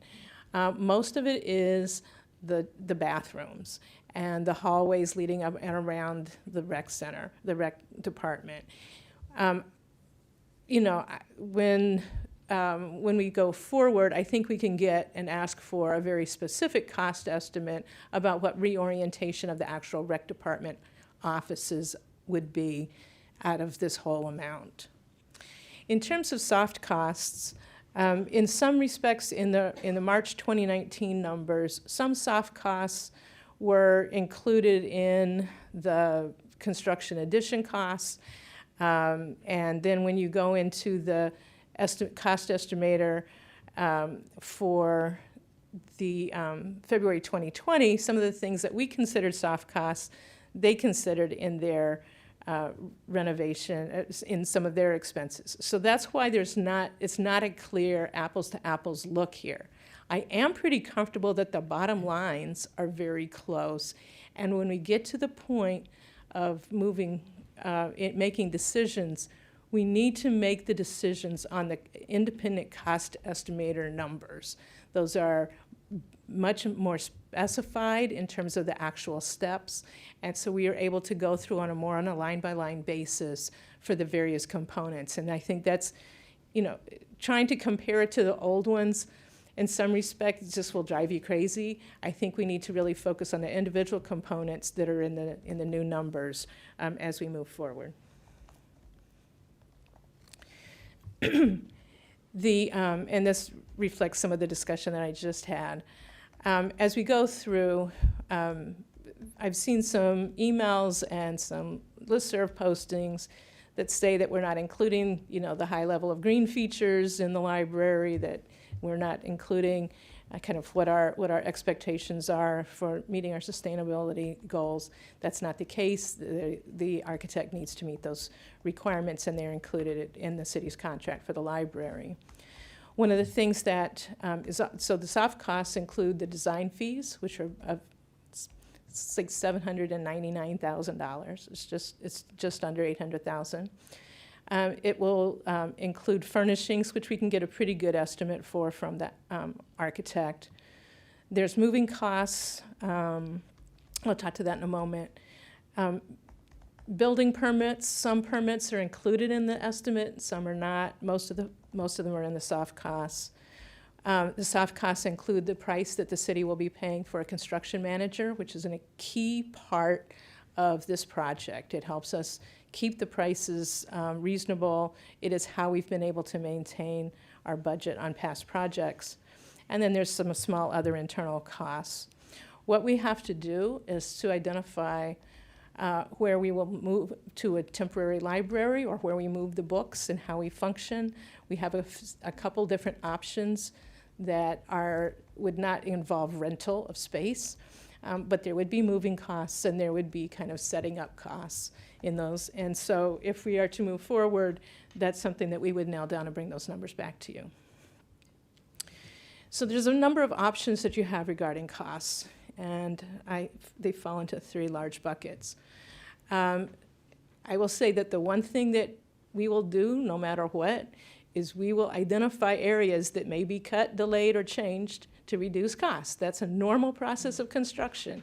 So we find out, are there, you know, sometimes we can ask for what are called add alternates. Mm-hmm. So we can have something that says, okay, we'll include, you know, give us a price for the reorientation of the rec department space, and we could decide to include it or not. Give us a cost for what it takes to build the lounge part that's suspended over the parking lot, and we could decide to do it or not. Give us a cost of just reducing the general square footage of the library, and what does that get us? I will say that after speaking with the architect after he came here, he went back and looked through his designs, and he felt that reducing the actual size of the general library space by more than about 1,000 square feet really would negatively impact the space. So that would be a very serious discussion that you would have to take. All of these things, if a portion of these are delayed, I will say that there's mobilization costs, getting the new firm back out, getting the new construction folks back out, costs a lot. It's easier to get it done at the same time if it's at all possible. We also don't know what the escalation costs of the materials would be for those as we move forward. I will want to say one thing, and I'm going to cross my fingers or whatever. One of the things that you should know about public construction is that it's often better to do during a recession. It's better to be prepared to build when you can, but if we are in a situation where other construction stops and labor prices come down a bit, we may actually get better prices for this than we originally were thinking even 2 weeks ago. So I'm not saying that that's a likelihood, but it certainly has been the case. It's what public entities do, and they prepare to have the plans ready, and then you can take advantage of that or not. Other options regarding costs are to reduce the quality of the materials or the finishes. What is being asked for with our current architect is to have materials and finishes that are attractive and durable for heavy public use. We have heavy public use. And when we did some of the expansion of this building, we did not use good finishes. We have paid for it. Finishes must be easy to maintain, and they must meet our green standards. I saw an email saying that this was a gold-plated library. This is not a gold-plated. We would need a whole lot more money to have a gold-plated library. But it does need to be a good, attractive library, and it needs to be long-lasting. There may be places where we can do some reductions in terms of the finishes in certain spaces, and if we have those situations, we can bring those options to the council. Another option for you, and I didn't put my in red, I was going to do that. Another option is to have a construction cost cap established, and the architect suggested this if you want to do it. And that is to say, you're not going to have the construction costs exceed X number, and then he just has to keep reducing it till he gets to that number. I don't recommend that. I recommend back and forth with the architect and with you to hear the pros and cons of the various components. He knows we don't have more money than the $9.8 million, so it's not like he's going to try to push the limit. He's very responsible and wants to work with us on an appropriate design. So we do have a contract with Greg Lukemire, it's now RRMM Lukemire Associates, for $800,000 to cover all the way through construction administration. In July of 2019, the council authorized the actual expenditure of up to $300,000 to get to a point where specific information on construction cost estimates would be able to be obtained. And the discussion by the council was after the flood study work is refined. So we did get to that point. We got those numbers. But for more design work to be done, including further refining the cost estimates, more funds need to be authorized. The funds are in the budget for this fiscal year, up to the $800,000. But the actual ability for us to spend those funds would need to wait for a new ordinance from you. Point of clarification? Yes. For more design work to be done, more funds need to be authorized, meaning out of the $800,000 we originally set aside, or meaning more than that? Oh, within the $800,000. Thank you, just We've got up to $300,000, so then the next would be for the remaining amount up to the $799,000, yes. And obviously we don't have to spend it all, but it would allow us to encumber those funds. I recommend scheduling consideration of an ordinance authorizing the use of the funds for the remaining design work. This keeps having it come back to you, and we get more and more refined information on expenses.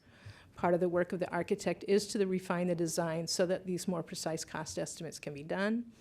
Some of the soft cost estimates need to be provided by the city staff, including the cost of the construction manager. We've not gone out for proposals for that yet. And the cost of moving and temporary operations of the library. As long as we're moving forward, we will get those numbers to you. So the next steps would be to schedule an ordinance authorizing the remaining design funds, have a public process to get input on the exterior design options that were discussed at the meeting with Greg Lugmeyer recently, have staff proceed with retaining a construction manager and confirming a temporary location for the library, sharing that information with you. And at any point, whether it's within the ordinance that extends the funds or any other time, you can identify any cost control changes that you wish to have related to the library project. And that is my presentation for tonight. It was all done like in between coronavirus emails. To this one? Yeah. Yes. And I did email these to you today too, at the very end of the day.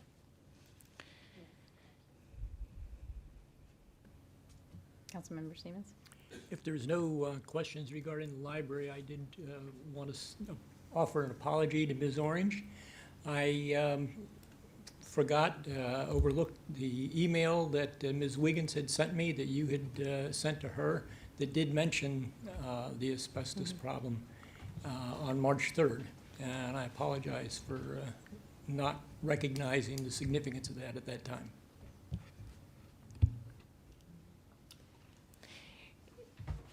If it's all right, I'm sorry to get back to the subject of the library, but is it all right to have to bring back an ordinance to you? Councilman Kostick has a Okay. question. Yeah, I have a couple of questions and thoughts, and thank you. I know I emailed you a bunch of questions, and I feel tried like to you get most incorporated of a lot them. of them into here, so I really appreciate that.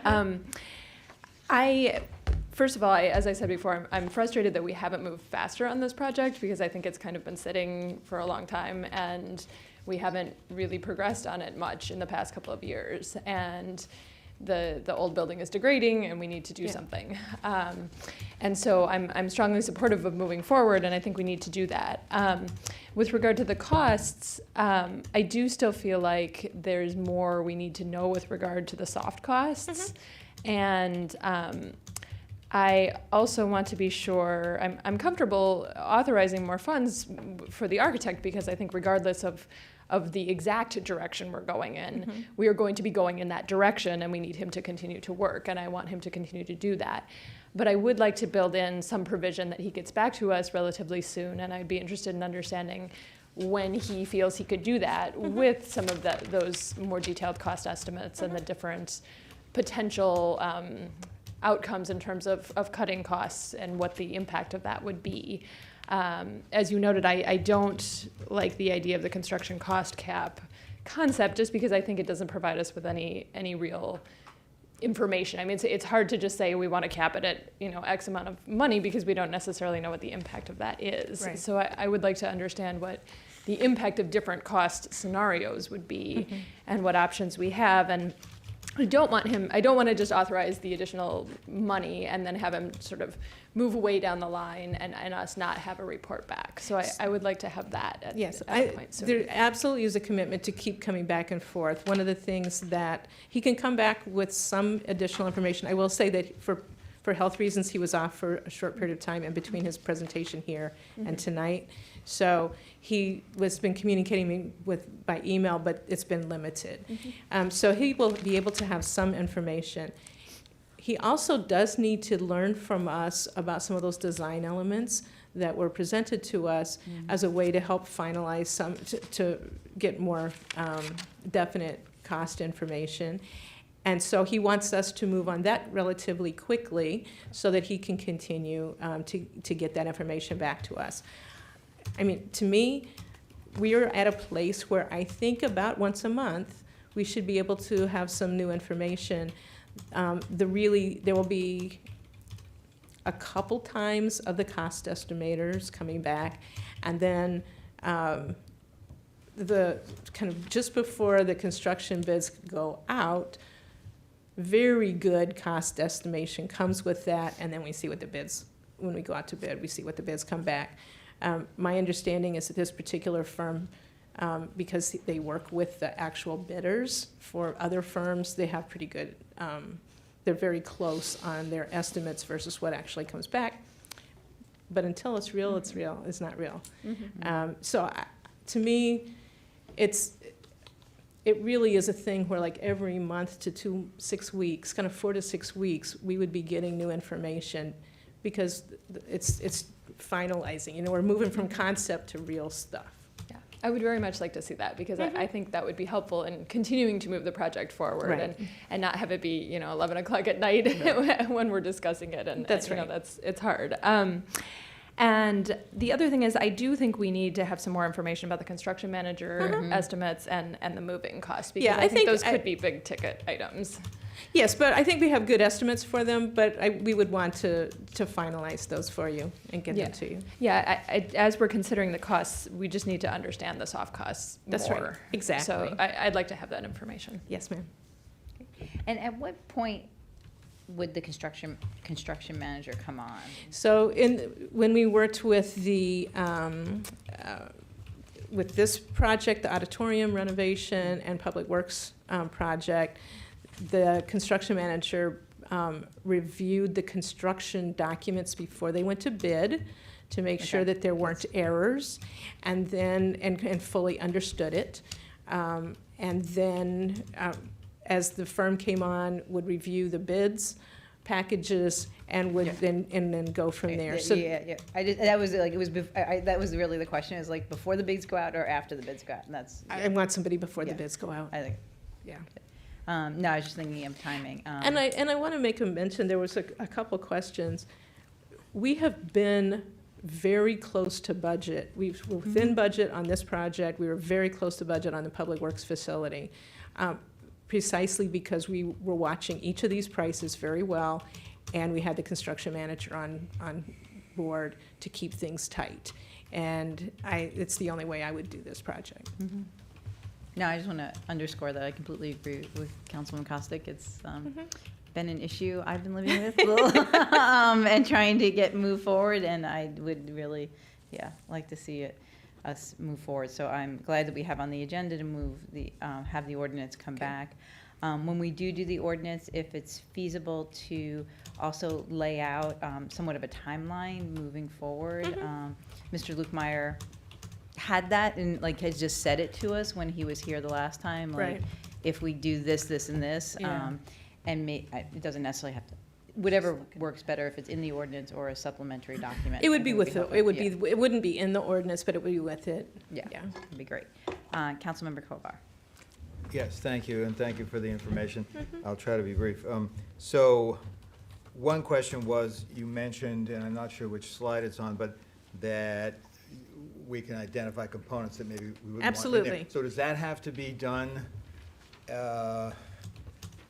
do we need to at least let the architect know at the time, if we were to authorize the additional funds, hey, by the way, consider not including the so-called rec piece and the lounge, say, or some version of that? Is it better to tell him that then? It's always better to give a hint up front, Yeah. but it's also, he will be giving he will also identify, here's some ones you may want to consider, because he's familiar with what could be delayed more easily and Yeah. what isn't. So these are the ones that have been talked about so far. He's There may be familiar with others. these, but there may be others that pop up, or that as you're looking at things, you will ask questions about. So, second thing, on the cable TV funds. So, I remember we talked about this a few years ago, and you and others explained that it wasn't available for the Wi-Fi piece, so I Right. understood that. So, do we more or less have total control over deciding that? Yes. So if we said we're gonna do this, can anyone on the cable TV company say, hey, that's not what we gave it to you for, or? Yes, they could, if they felt that we were acting, that was something that was improper, but these are very much Okay. within the specs of the franchise agreements. And do we need to save that for other things elsewhere in the city potentially, or? No, I'm comfortable with this, and I have checked with our finance director and our, public works director. This is the right place for these funds. And so There's a couple other, there could be a little bit of this that may go to the city building as we do the work with the police department. Not of the 2.5, but the difference between the 2.5 and the 3.2. But I'm comfortable with the 2.5 for the library. And this money, just to be clear, is not available to be shifted into some other thing, No. unconnected. We So- can't reduce the tax rate Yeah, for it, yeah, all those things, yeah. Two other questions. So, on the green building standards question, so, you know, we have approved our climate resolution, and one of the things we commit ourselves in there is green construction. Yeah. So, how does that, in your opinion, factor into this? Because certainly the preliminary or initial design work was started before we knew that we were going to be doing all of that, which we kind of put together in the last year. So this is in the design phase now, but is that something that, you know, could end up significantly changing the costs? I don't believe so. I think it's exactly within the construction estimates. It's been the kinds of things that we've been discussing with the architect for several years. I don't, you know, to me, there's not something that would significantly have a financial impact about a change in the elements that we've talked about with the climate change resolution. Okay. And on the soft cost question, so in the document that you provided, there's material from Downing and Scott. They're the estimators, I suppose, right? And so they list a couple Typical kinds of soft costs, so like 3 are we- pages of it. Right. yeah. And those are the things, some of which we don't have to worry about because, Correct. for example, land acquisition isn't an issue for us. That's right. Temporary facilities could be, et cetera. So what is your understanding of when we would have a breakdown of some of those details? Because I guess I was under the impression that we'd have some of that when we make the decision on the next ordinance. So I think we will.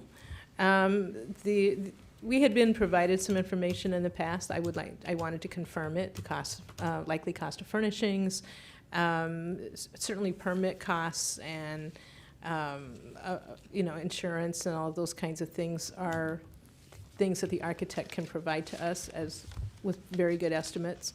I would want to spend just a little bit of time going back over the construction manager specs that had been prepared before by the Public Works Director and the Deputy City Manager. And, you know, we'd gotten some estimates at the time, but that was about 4 months ago. So it's just going through and updating those numbers and bringing them back to you. I don't see in normal times, I don't see a problem bringing that back to you even at the ordinance stage, but it may be a little bit later. It would not be long. Well, so to me, I think we would want to have that breakdown of the soft costs at some level in order to, I don't know what my colleagues think, but in I order think to I'll have- get most of it for you. I'm also recognizing that No, there's other I'm things dealing going with on. COVID-19. Yeah, no, right, I understand. But And so, if you go to the other page, where the little grid was, right, so basically what we're talking about is the 1.5, right? Right. And so. And of which 800,000 is design work. Right, so it's about $700,000. Yeah. That we think is permitting. The construction furnishings, manager. Construction manager. Those are the main ones. And maybe a few other things. That's right. Okay. All right, thank you. Yeah, along the lines of pretty much what other folks have said. I agree we should move forward. I want to remind the rest of the council that we all got an email from the Friends of the Rec Center saying essentially, yeah. Friends of the library. Friends of the library. Yeah, well, we got one of those too, but never mind. Friends of the library, I just want to mention, that we got that and that they would really like to move forward, and that makes sense. That said, I'd like to see, as Councilmember Kostick said, and Councilmember Cover, I'd like to see as much of the soft costs as we can. I'd also like to urge us to, not to put in a cap, but to identify some options, some swing options, if you will, at that point. So whatever information we need to have that conversation, I'd like to see. Yeah, I mean, I anticipate that I mean, I would want it. I will ask for it. I'm asking for But it. the more that if there's some tweaks to that, I'm also happy to pass those along. Yeah. That's standard construction process, and it's the right way to do it. But we don't do it that often, so. I know, that's why let's I'm. spell it out, yeah, thank you. I did really appreciate your going through the costs, because I was having a lot of trouble matching up the columns, and I still have some questions that Yeah. I'm not going to ask you now because I wouldn't understand the answers at this point.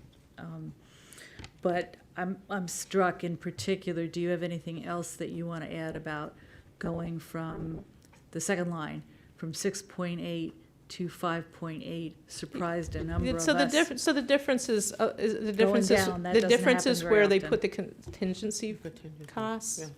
So this breaks out the contingency costs, the February 2020. Is That's that what you're saying? right. And it So, was rolled in? Okay. although the March 2019 did not have the escalation costs, which I think were relatively small, the larger figure for March of 2019 included a contingency amount in that 6.8 million. And so that was part of the difference. Okay. That's why I'm saying it's not quite apples to apples. Right. The last time we talked, I had asked Mr. Luke Meyer if I could get the lead rating sheets, which will answer some of these green questions. So I'd just like to remind you about that. And in particular, I'm concerned about a statement in the Friends of the Library, thank you, letter that the heating system in this building is, quote, close to failing, unquote. And that's the first time I've heard that. So I would like to. The library HVAC system is really only held together by duct tape.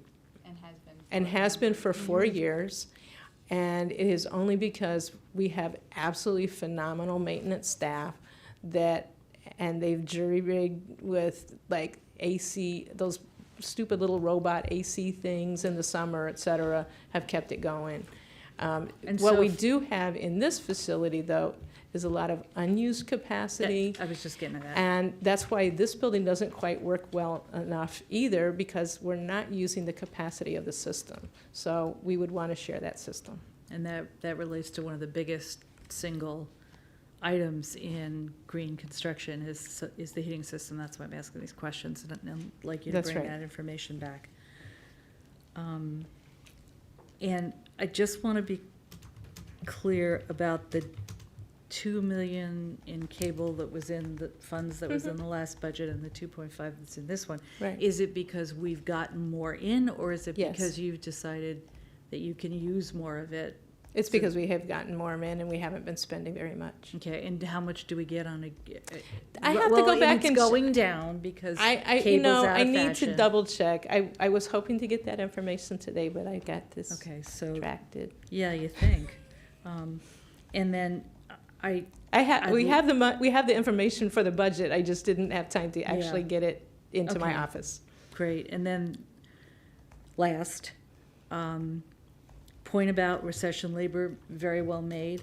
Be interested in Mr. Luke Meyer's sense of materials costs, given the, We will Just find out add- what yeah. I think the independent that's the list for the construction, ordinance. the independent estimator may have the better insight into this, but we are in a new world, and I don't know if they will have that insight yet. But if yeah, we can get it, maybe we'll it's- share with maybe what it's they the get. cost estimator, but yes, that's Yeah. something to, Mhm. thank you. Yep. That's it for me. Councilwoman Searcy. Thank you so much for putting all of this together. I really appreciate it. So I agree with moving forward with a resolution that would really solidify moving forward with the design. I am often concerned about being penny wise but dollar foolish, right? Where you're tinkering with things around the edges to save a penny, but you're left with something that's not functional and that you have to constantly improve upon. And so with this project, you know, I'm very adamant about making sure that we identify what is our budget. Right. How much money do we as a council feel comfortable moving forward with? Right. And let's not get into the nitty-gritty details of tinkering around the edges. And then from there, you know, what is the square footage that we ideally would like to have? What are some of the aspects of that space we really want? Right. And then we allow the designers to do their magic and help us with figuring out the right way to kind of piece all of that stuff together. And so I think if the goal of having this this resolution is so that we can kind of move forward in that vein. I think that's important. One of the lessons learned from remodeling my kitchen, the designer said, you always start with what you want. You start with what you want. It doesn't matter how expensive it is. You start with what you want. You make the designer design around what you want. They give you the bill, and then you say, sorry, I want this, but for this price. Figure out how to give it to me. And I think we're going to be in a situation that's somewhat similar to that. I think we should kind of think more about what it is that we want the library to have and what we want the space to function like. Keep in mind what our budget is, and then work with, Mr. Lukemire to kind of bring those two together. So I support moving forward and look forward to reviewing what you're able to put together. Thank you.